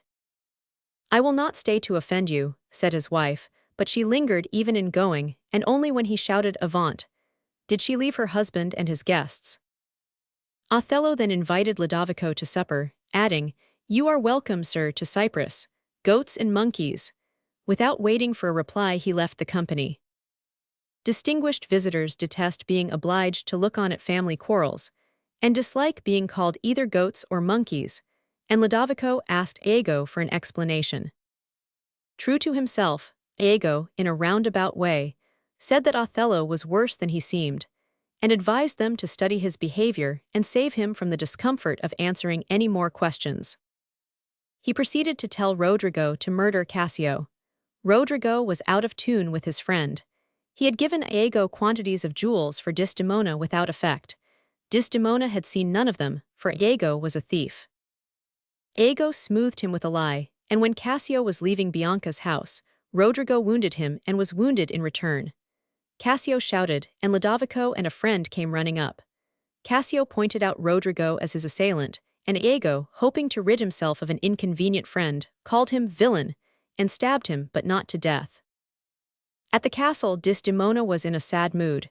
She told Emilia that she must leave her husband wished it. "Dismiss me," exclaimed Emilia. "It was his bidding," said Desdemona, "we must not displease him now." She sang a song which a girl had sung, whose lover had been base to her, a song of a maiden crying by that tree, whose boughs droop as though it weeps, and she went to bed and slept. She woke with her husband's wild eyes upon her.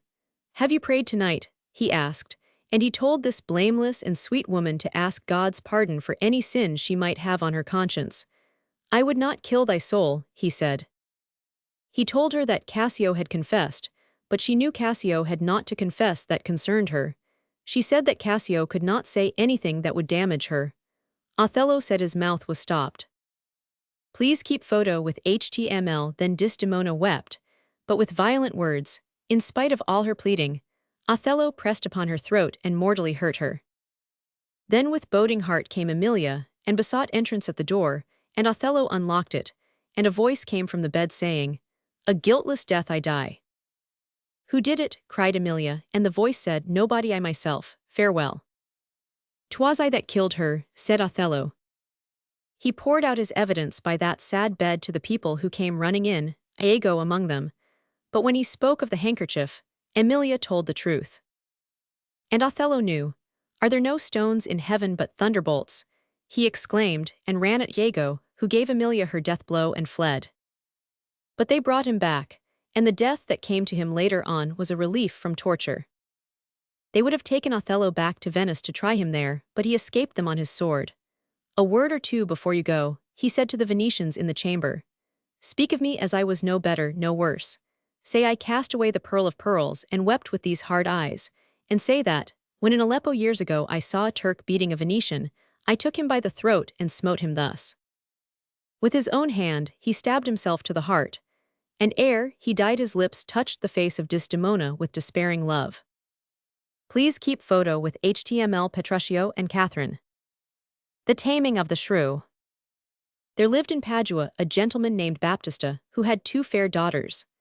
The eldest, Catherine, was so very cross and ill-tempered and unmannerly that no one ever dreamed of marrying her, while her sister, Bianca, was so sweet and pretty and pleasant-spoken that more than one suitor asked her father for her hand. But Baptista said the elder daughter must marry first. So Bianca's suitors decided among themselves to try and get someone to marry Catherine, and then the father could at least be got to listen to their suit for Bianca. A gentleman from Verona named Petruchio was the one they thought of, and half in jest, they asked him if he would marry Catherine, the disagreeable scold. Much to their surprise, he said yes, that was just the sort of wife for him, and if Catherine were handsome and rich, he himself would undertake soon to make her good-tempered. Petruchio began by asking Baptista's permission to pay court to his gentle daughter. Catherine, and Baptista was obliged to own that she was anything but gentle. And just then her music master rushed in, complaining that the naughty girl had broken her lute over his head, because he told her she was not playing correctly. "Never mind," said Petruchio. "I love her better than ever and long to have some chat with her." Please keep photo with HTML. When Catherine came, he said, "Good morrow, Kate, for that, I hear, is your name." "You've only heard half," said Catherine rudely. "Oh no," said Petruchio. "They call you plain Kate and bonny Kate and sometimes Kate the Shrew.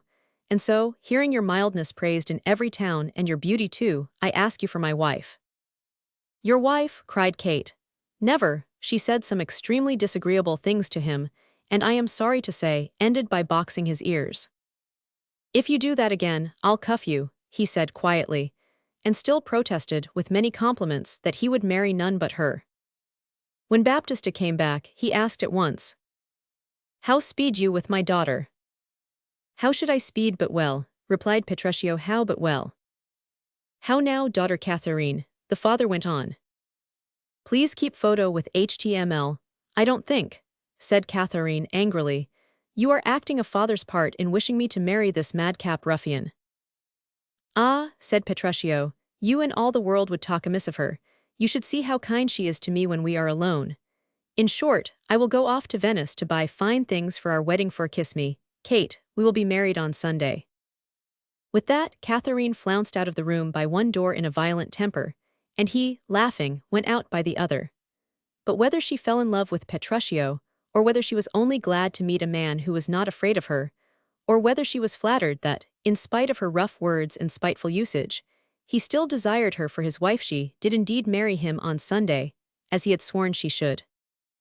To vex and humble Catherine's naughty, proud spirit, he was late at the wedding, and when he came wearing such shabby clothes that she was ashamed to be seen with him. His servant was dressed in the same shabby way, and the horses they rode were the sport of everyone they passed. And after the marriage, when should have been the wedding breakfast, Petruchio carried his wife away, not allowing her to eat or drink, saying that she was his now, and he could do as he liked with her. And his manner was so violent, and he behaved all through his wedding in so mad and dreadful a manner, that Catherine trembled and went with him. He mounted her on a stumbling, lean, old horse, and they journeyed by rough, muddy ways to Petruchio's house, he scolding and snarling all the way. She was terribly tired when she reached her new home, but Petruchio was determined that she should neither eat nor sleep that night, for he had made up his mind to teach his bad-tempered wife a lesson she would never forget. So he welcomed her kindly to his house, but when supper was served, he found fault with everything. The meat was burnt, he said, and ill-served, and he loved her far too much to let her eat anything but the best. At last Catherine, tired out with her journey, went supperless to bed. Then her husband, still telling her how he loved her, and how anxious he was that she should sleep well, pulled her bed to pieces, throwing the pillows and bedclothes on the floor, so that she could not go to bed at all, and still kept growling and scolding at the servants so that Kate might see how unbeautiful a thing ill-temper was. The next day, too, Catherine's food was all found fault with, and caught away before she could touch a mouthful, and she was sick and giddy for want of sleep. Then she said to one of the servants, "I pray thee go and get me some repast, I care not what." "What say you to a neat's foot?" said the servant. Catherine said yes, eagerly, but the servant, who was in his master's secret, said he feared it was not good for hasty-tempered people. Would she like tripe? "Bring it me," said Catherine. "I don't think that is good for hasty-tempered people," said the servant. "What do you say to a dish of beef and mustard?" "I love it," said Kate. "But mustard is too hot." "Why then the beef, and let the mustard go," cried Catherine, who was getting hungrier and hungrier. "No," said the servant, "you must have the mustard, or you get no beef from me." "Then," cried Catherine, losing patience, "let it be both, or one, or anything thou wilt." "Why then," said the servant, "the mustard without the beef." Then Catherine saw he was making fun of her, and boxed his ears. Just then Petruchio brought her some food, but she had scarcely begun to satisfy her hunger, before he called for the tailor to bring her new clothes, and the table was cleared, leaving her still hungry. Catherine was pleased with the pretty new dress and cap that the tailor had made for her, but Petruchio found fault with everything, flung the cap and gown on the floor, vowing his dear wife should not wear any such foolish things. "Please keep photo with HTML, I will have them," cried Catherine. "All gentlewomen wear such caps as these." "When you are gentle you shall have one too," he answered, And not till then. When he had driven away the tailor with angry words but privately asking his friend to see him, paid Petruchio said, "Come, Kate, let's go to your father's, shabby as we are, for as the sun breaks through the darkest clouds, so honor peereth in the meanest habit. It is about 7 o'clock now. We shall easily get there by dinner time." "It's nearly 2, said Kate, but civilly enough, for she had grown to see that she could not bully her husband, as she had done her father and her sister. "It's nearly 2, and it will be supper time before we get there." "It shall be 7, said Petruchio obstinately, before I start. Why, whatever I say or do or think, you do nothing but contradict. I won't go today, and before I do go, it shall be what o'clock I say it is." At last they started for her father's house. "Look at the moon," said he. "It's the sun," said Catherine, and indeed it was. "I say it is the moon." Contradicting again. "It shall be sun or moon, or whatever I choose, or I won't take you to your father's." Then Catherine gave in once and for all. "What you will have it named," she said. "It is, and so it shall be so for Catherine." And so it was, for from that moment Catherine felt that she had met her master, and never again showed her naughty tempers to him or anyone else. So they journeyed on to Baptista's house, and arriving there, they found all folks keeping Bianca's wedding feast, and that of another newly married couple, Hortensio and his wife. They were made welcome and sat down to the feast, and all was merry, save that Hortensio's wife, seeing Catherine subdued to her husband, thought she could safely say many disagreeable things, that in the old days, when Catherine was free and froward, she would not have dared to say. But Catherine answered with such spirit and such moderation, that she turned the laugh against the new bride. After dinner, when the ladies had retired, Baptista joined in a laugh against Petruchio, saying, "Now in good sadness, son Petruchio, I fear you have got the veriest shrew of all." "You are wrong," said Petruchio. "Let me prove it to you. Each of us shall send a message to his wife, desiring her to come to him, and the one whose wife comes most readily shall win a wager which we will agree on." The others said yes readily enough, for each thought his own wife the most dutiful, and each thought he was quite sure to win the wager. They proposed a wager of 20 crowns. "20 crowns, said Petruchio. "I'll venture so much on my hawk or hound, but 20 times as much upon my wife." "100 then," cried Lucentio, Bianca's husband. "Content," cried the others.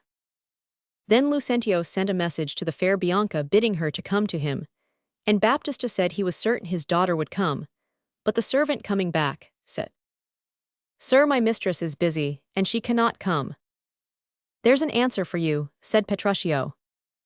"You may think yourself fortunate, if your wife does not send you a worse." "I hope better," Petruchio answered. Then Hortensio said, "Go and entreat my wife to come to me at once." "Oh, if you entreat her," said Petruchio. "I am afraid," answered Hortensio sharply. "Do what you can, yours will not be entreated." But now the servant came in, and said, "She says you are playing some jest, she will not come." "Better and better," cried Petruchio. "Now go to your mistress and say I command her to come to me." They all began to laugh, saying they knew what her answer would be, and that she would not come. Then suddenly Baptista cried, "Here comes Catherine," and sure enough there she was. "What do you wish, sir?" she asked her husband. "Where are your sister and Hortensio's wife?" "Talking by the parlor fire." "Fetch them here." When she was gone to fetch them, Lucentio said, "Here is a wonder." "I wonder what it means," said Hortensio. "It means peace," said Petruchio, "and love and quiet life." "Well," said Baptista, "you have won the wager, and I will add another 20,000 crowns to her dowry, another dowry for another daughter, for she is as changed as if she were someone else." So Petruchio won his wager, and had in Catherine always a loving wife and true, and now he had broken her proud and angry spirit. He loved her well, and there was nothing ever but love between those two. And so they lived happy ever afterwards. Measure for measure. More centuries ago than I care to say, the people of Vienna were governed too mildly. The reason was that the reigning Duke Vicentio was excessively good-natured, and disliked to see offenders made unhappy. The consequence was that the number of ill-behaved persons in Vienna was enough to make the Duke shake his head in sorrow when his chief secretary showed him it at the end of a list. He decided, therefore, that wrongdoers must be punished. But popularity was dear to him. He knew that, if he were suddenly strict after being lax, he would cause people to call him a tyrant. For this reason, he told his privy council that he must go to Poland on important business of state. "I have chosen Angelo to rule in my absence," said he. Now this Angelo, although he appeared to be noble, was really a mean man. He had promised to marry a girl called Mariana, and now would have nothing to say to her, because her dowry had been lost. So poor Mariana lived forlornly, waiting every day for the footstep of her stingy lover, and loving him still. Having appointed Angelo his deputy, the Duke went to a friar called Thomas, and asked him for a friar's dress and instruction in the art of giving religious counsel, for he did not intend to go to Poland, but to stay at home and see how Angelo governed. Angelo had not been a day in office when he condemned to death a young man named Claudio for an act of rash selfishness, which nowadays would only be punished by severe reproof. Claudio had a queer friend called Lucio, and Lucio saw a chance of freedom for Claudio if Claudio's beautiful sister Isabella would plead with Angelo. Isabella was at that time living in a nunnery. Nobody had won her heart, and she thought she would like to become a sister or nun. Meanwhile, Claudio did not lack an advocate. An ancient lord, Escalus, was for leniency. "Let us cut a little but not kill," he said. "This gentleman had a most noble father." Angelo was unmoved. "If 12 men find me guilty, I ask no more mercy than is in the law." Angelo then ordered the provost to see that Claudio was executed at 9 the next morning. After the issue of this order, Angelo was told that the sister of the condemned man desired to see him. "Admit her," said Angelo. On entering with Lucio, the beautiful girl said, "I am a woeful suitor to your honor." "Well," said Angelo. She colored at his chill monosyllable, and the ascending red increased the beauty of her face. "I have a brother who is condemned to die," she continued. "Condemn the fault, I pray you, and spare my brother." "Every fault," said Angelo, "is condemned before it is committed. A fault cannot suffer. Justice would be void if the committer of a fault went free." She would have left the court if Lucio had not whispered to her, "You are too cold. You could not speak more tamely if you wanted a pin."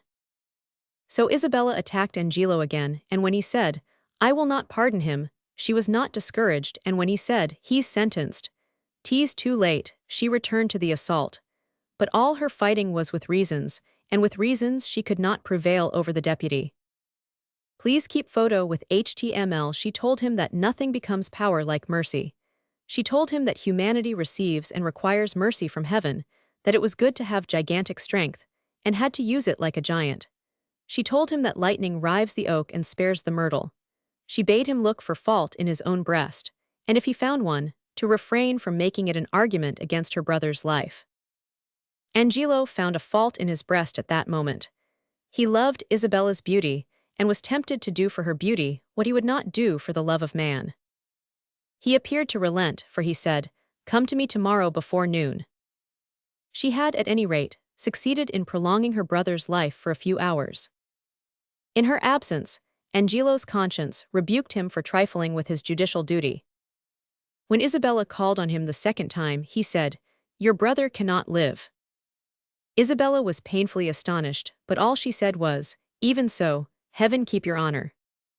But as she turned to go, Angelo felt that his duty and honor were slight in comparison with the loss of her. "Give me your love," he said, "and Claudio shall be freed."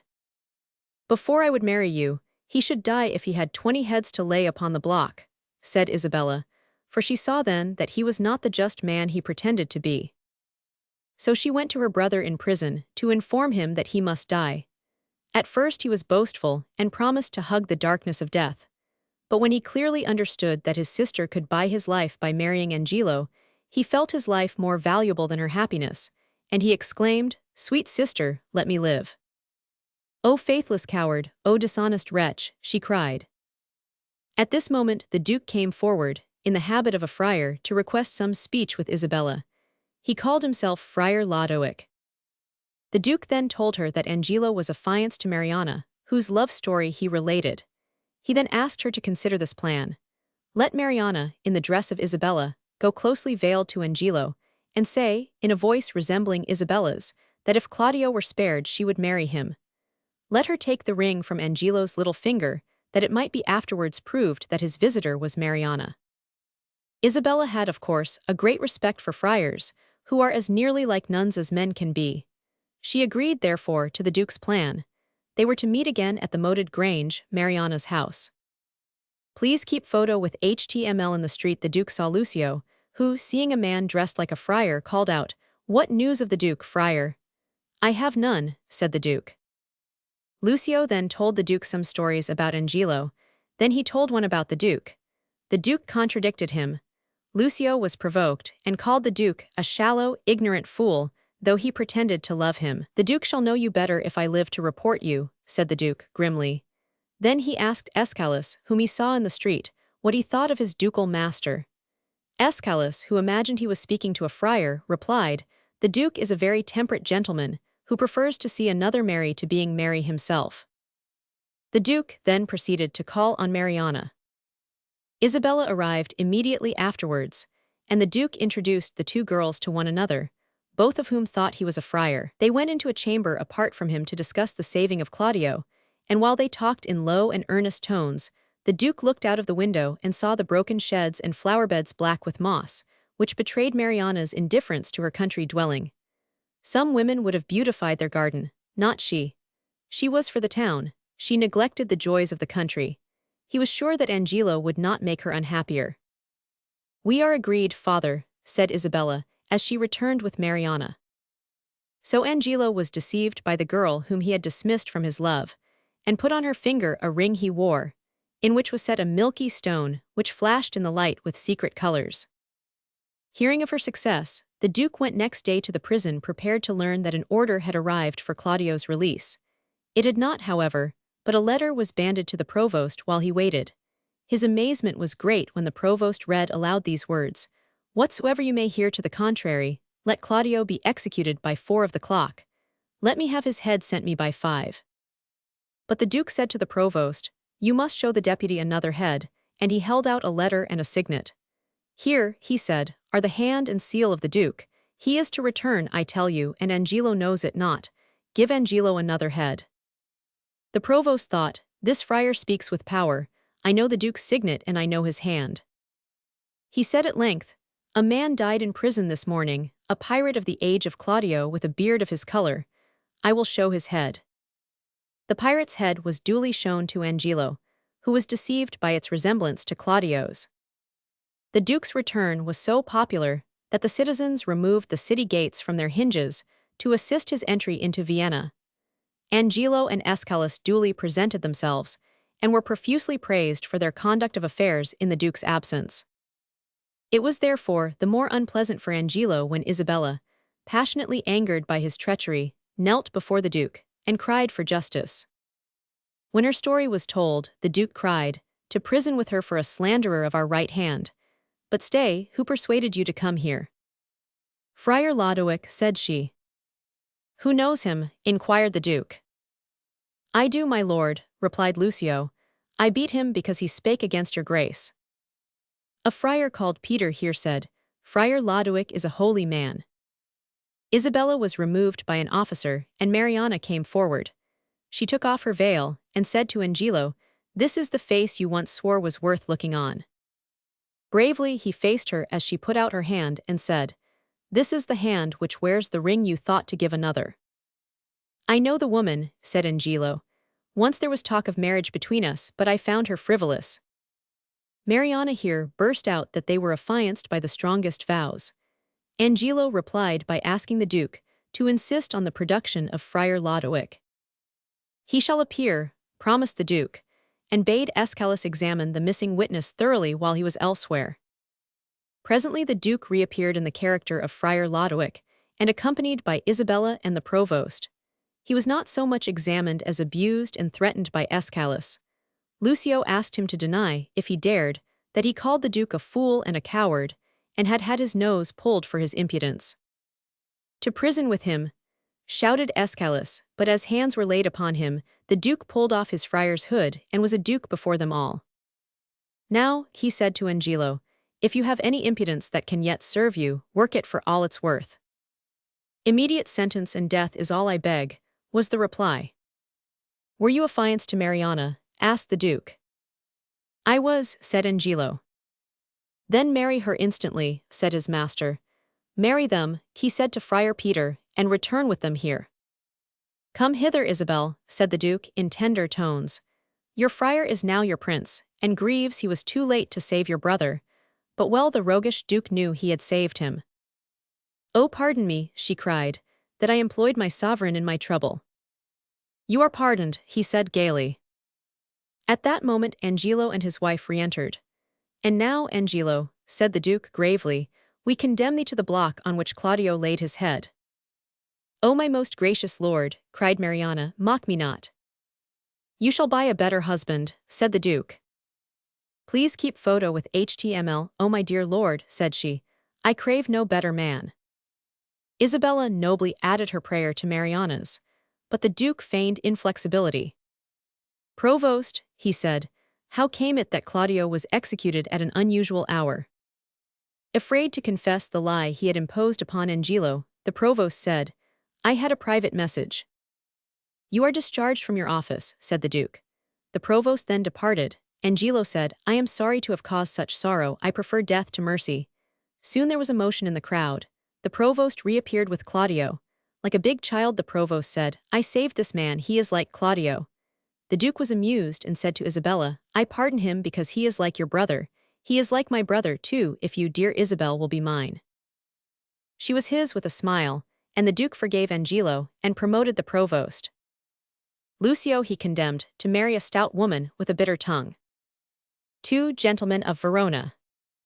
Only one of them was really a gentleman, as you will discover later. Their names were Valentine and Proteus. They were friends, and lived at Verona, a town in northern Italy. Valentine was happy in his name because it was that of the patron saint of lovers. It is hard for a Valentine to be fickle or mean. Proteus was unhappy in his name because it was that of a famous shape-changer, and therefore it encouraged him to be a lover at one time and a traitor at another. One day, Valentine told his friend that he was going to Milan. I'm not in love like you, said he, and therefore I don't want to stay at home. Proteus was in love with a beautiful yellow-haired girl called Julia, who was rich, and had no one to order her about. He was, however, sorry to part from Valentine, and he said, If ever you are in danger, tell me, and I will pray for you. Valentine then went to Milan with a servant called Speed, and at Milan he fell in love with the Duke of Milan's daughter, Silvia. When Proteus and Valentine parted, Julia had not acknowledged that she loved Proteus. Indeed, she had actually torn up one of his letters in the presence of her maid, Lucetta. Lucetta, however, was no simpleton, for when she saw the pieces she said to herself, all she wants is to be annoyed by another letter. Indeed, no sooner had Lucetta left her alone than Julia repented of her tearing, and placed between her dress and her heart the torn piece of paper on which Proteus had signed his name. So by tearing a letter written by Proteus, she discovered that she loved him. Then, like a brave, sweet girl, she wrote to Proteus, Be patient, and you shall marry me. Delighted with these words, Proteus walked about, flourishing Julia's letter and talking to himself. What have you got there? Asked his father Antonio. A letter from Valentine, fibbed Proteus. Let me read it, said Antonio. There is no news, said deceitful Proteus. He only says that he is very happy, and the Duke of Milan is kind to him, and that he wishes I were with him. This fib had the effect of making Antonio think that his son should go to Milan and enjoy the favors in which Valentine basked. You must go tomorrow, he decreed. Proteus was dismayed. Give me time to get my outfit ready. He was met with the promise, What you need shall be sent after you. It grieved Julia to part from her lover before their engagement was 2 days old. She gave him a ring and said, Keep this for my sake, and he gave her a ring, and they kissed like two who intend to be true till death. Then Proteus departed for Milan. Meanwhile Valentine was amusing Silvia, whose grey eyes, laughing at him under auburn hair, had drowned him in love. One day she told him that she wanted to write a pretty letter to a gentleman whom she thought well of, but had no time. Would he write it? Very much did Valentine dislike writing that letter, but he did write it and gave it to her coldly. Take it back, she said. You did it unwillingly. "Madam," he said, "it was difficult to write such a letter for you. Please keep photo with HTML, take it back," she commanded. "You did not write tenderly enough." Valentine was left with the letter and condemned to write another, but his servant Speed saw that, in effect, the Lady Sylvia had allowed Valentine to write for her a love letter to Valentine's own self. "The joke," he said, "is as invisible as a weathercock on a steeple." He meant that it was very plain, and he went on to say exactly what it was. If master will write her love letters, he must answer them. On the arrival of Proteus, he was introduced by Valentine to Sylvia, and afterwards, when they were alone, Valentine asked Proteus how his love for Julia was prospering. "Why," said Proteus, "you used to get wearied when I spoke of her." "I," confessed Valentine, "but it's different now. I can eat and drink all day with nothing but love on my plate and love in my cup." "You idolize Sylvia," said Proteus. "She is divine," said Valentine. "Please keep photo with HTML, come, remonstrated Proteus. "Well, if she's not divine," said Valentine, "she is the queen of all women on earth." "Except Julia," said Proteus. "Dear boy," said Valentine, "Julia is not accepted, but I will grant that she alone is worthy to bear my lady's train." "Your bragging astounds me," said Proteus. But he had seen Sylvia, and he felt suddenly that the yellow-haired Julia was black in comparison. He became in thought a villain without delay, and said to himself what he had never said before: "I to myself am dearer than my friend." It would have been convenient for Valentine if Proteus had changed, by the power of the god whose name he bore, the shape of his body at the evil moment when he despised Julia in admiring Sylvia. But his body did not change. His smile was still affectionate, and Valentine confided to him the great secret that Sylvia had now promised to run away with him. "In the pocket of this cloak," said Valentine, "I have a silken rope ladder, with hooks which will clasp the window bar of her room." Proteus knew the reason why Sylvia and her lover were bent on flight. The Duke intended her to wed Sir Thurio, a gentlemanly noodle for whom she did not care a straw. Proteus thought that if he could get rid of Valentine, he might make Sylvia fond of him, especially if the Duke insisted on her enduring Sir Thurio's tiresome chatter. He therefore went to the Duke, and said, "Duty before friendship. It grieves me to thwart my friend Valentine, but your Grace should know that he intends tonight to elope with your Grace's daughter." He begged the Duke not to tell Valentine the giver of this information, and the Duke assured him that his name would not be divulged. Early that evening, the Duke summoned Valentine, who came to him wearing a large cloak with a bulging pocket. "You know," said the Duke, "my desire to marry my daughter to Sir Thurio." "I do," replied Valentine. "He is virtuous and generous, as befits a man so honored in your Grace's thoughts." "Nevertheless she dislikes him," said the Duke. "She is a peevish, proud, disobedient girl, and I should be sorry to leave her a penny. I intend, therefore, to marry again." Valentine bowed. "I hardly know how the young people of today make love," continued the Duke, "and I thought that you would be just the man to teach me how to win the lady of my choice." "Jewels have been known to plead rather well," said Valentine. "I have tried them," said the Duke. "The habit of liking the giver may grow, if your Grace gives her some more." "The chief difficulty," pursued the Duke, "is this.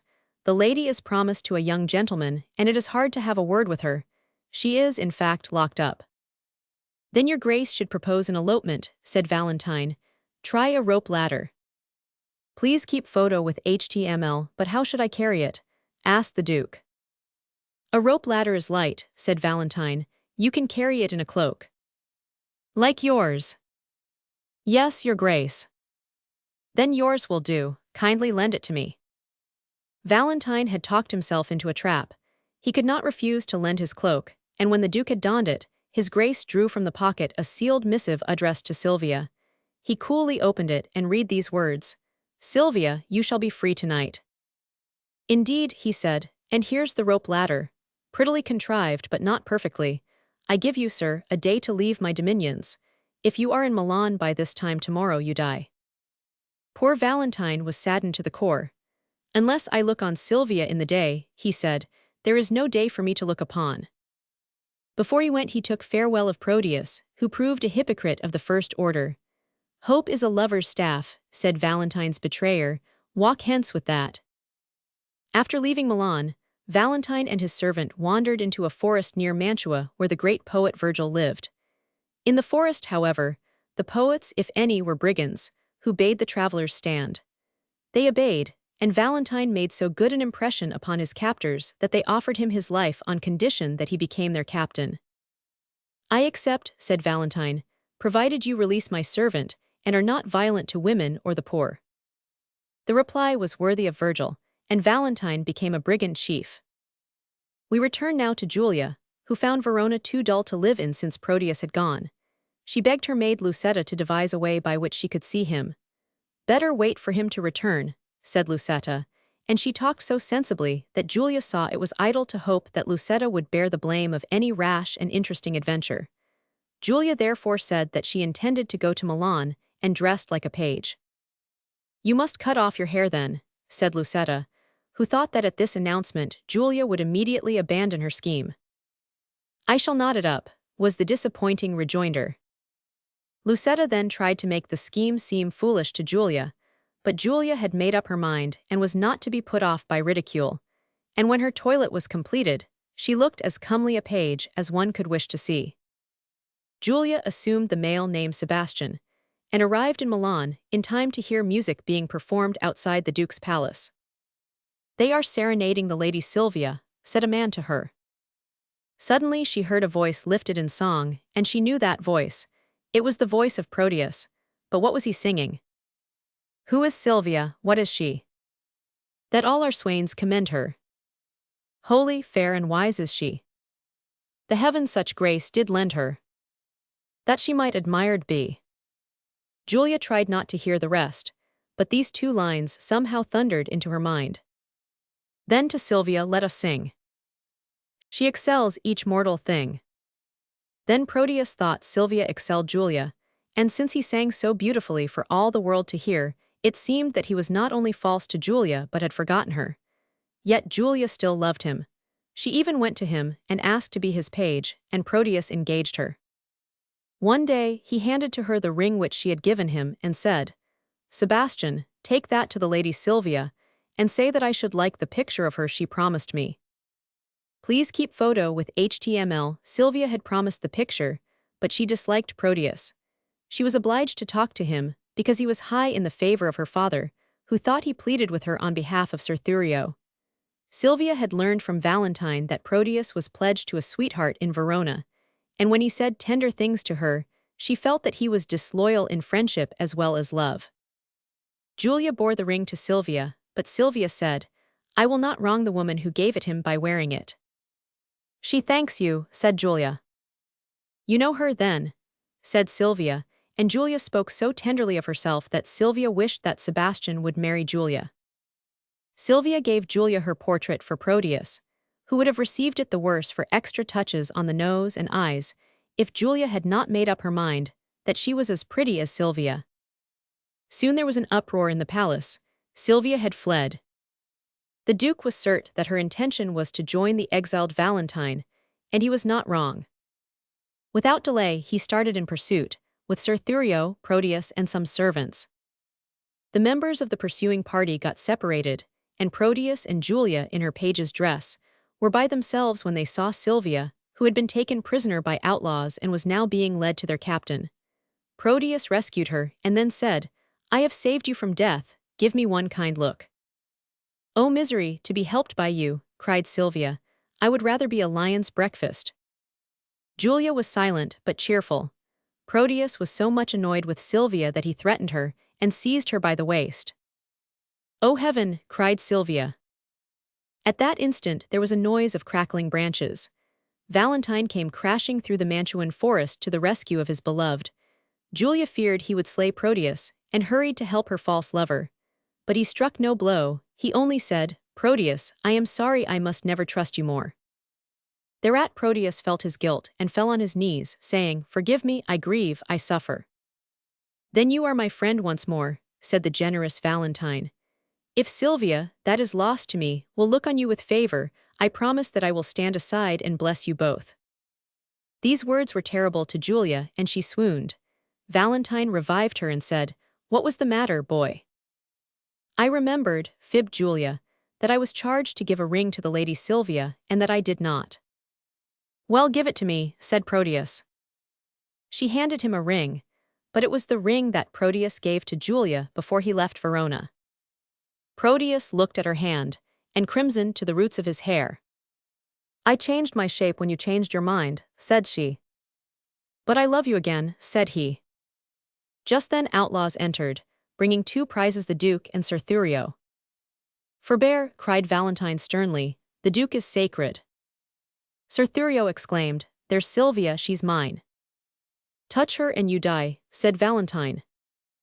I should be a fool to risk anything for her, said Sir Thurio. Then you are base, said the Duke. Valentine, you are a brave man, your banishment is over, I recall you. You may marry Sylvia, you deserve her. I thank your grace, said Valentine, deeply moved, and yet must ask you one more boon. I grant it, said the Duke. Pardon these men, your grace, and give them employment. They are better than their calling. I pardon them and you, said the Duke. Their work henceforth shall be for wages. What think you of this page, your grace? Asked Valentine, indicating Julia. The Duke glanced at her and said, I think the boy has grace in him. More grace than boy, say I, laughed Valentine, and the only punishment which Proteus had to bear for his treacheries against love and friendship was the recital in his presence of the adventures of Julia Sebastian of Verona. All's well that ends well. In the year 1300 and something, the Countess of Roussillon was unhappy in her palace near the Pyrenees. She had lost her husband, and the King of France had summoned her son Bertram to Paris, hundreds of miles away. Bertram was a pretty youth with curling hair, finely arched eyebrows, and eyes as keen as a hawk's. He was as proud as ignorance could make him, and would lie with a face like truth itself to gain a selfish end. But a pretty youth is a pretty youth, and Helena was in love with him. Helena was the daughter of a great doctor, who had died in the service of the Count of Roussillon.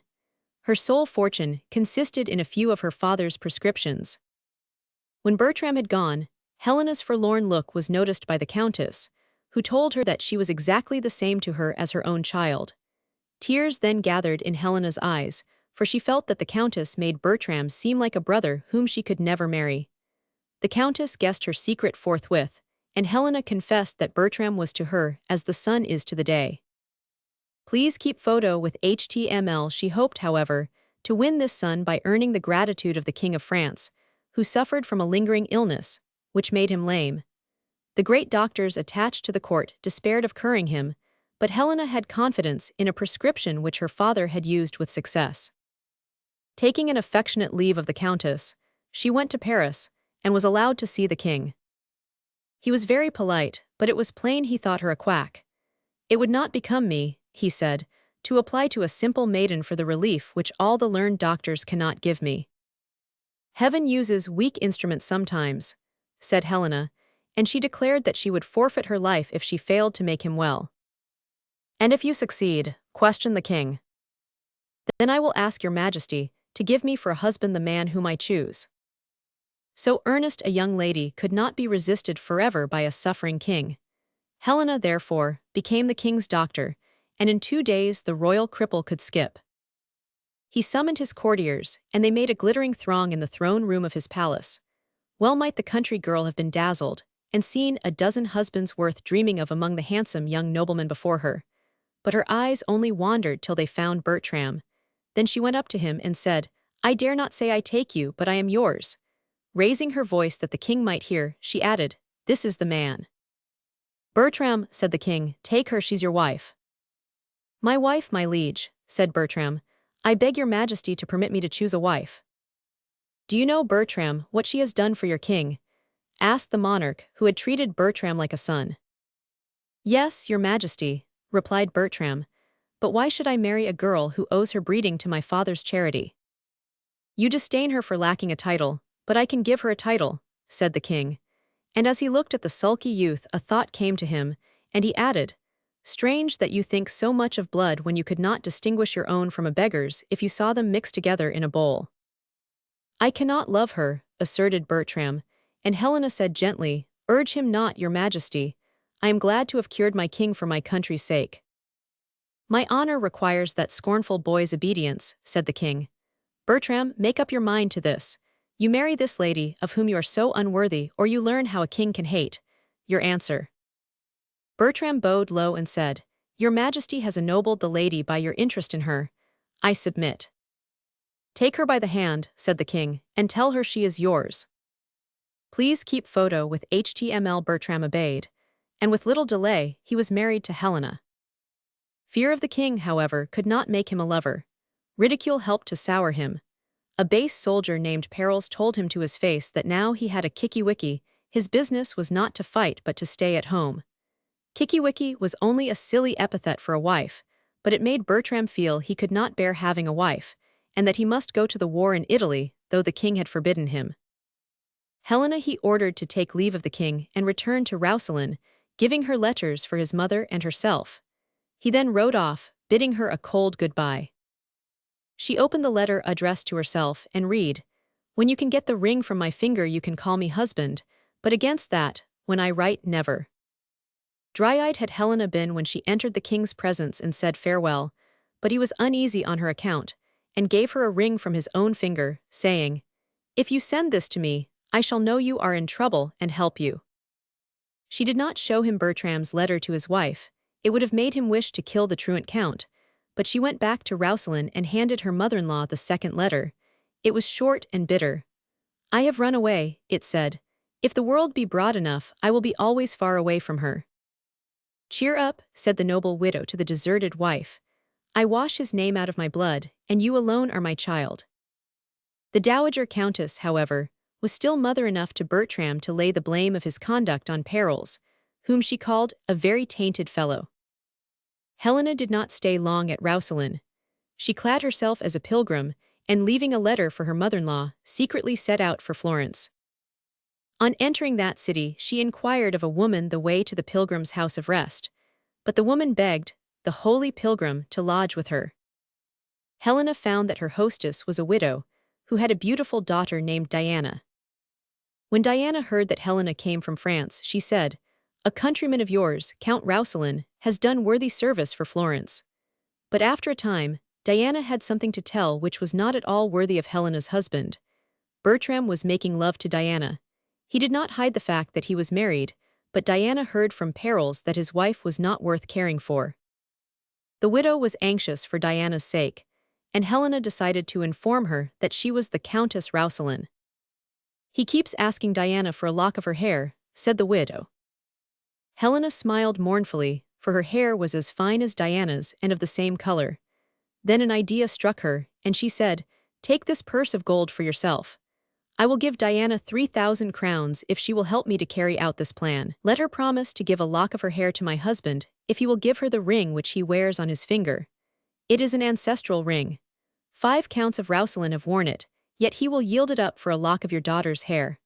Let your daughter insist that he shall cut the lock of hair from her in a dark room, and agree in advance that she shall not speak a single word. The widow listened attentively with the purse of gold in her lap. She said at last, I consent if Diana is willing. Diana was willing, and strange to say, the prospect of cutting off a lock of hair from a silent girl in a dark room was so pleasing to Bertram that he handed Diana his ring, and was told when to follow her into the dark room.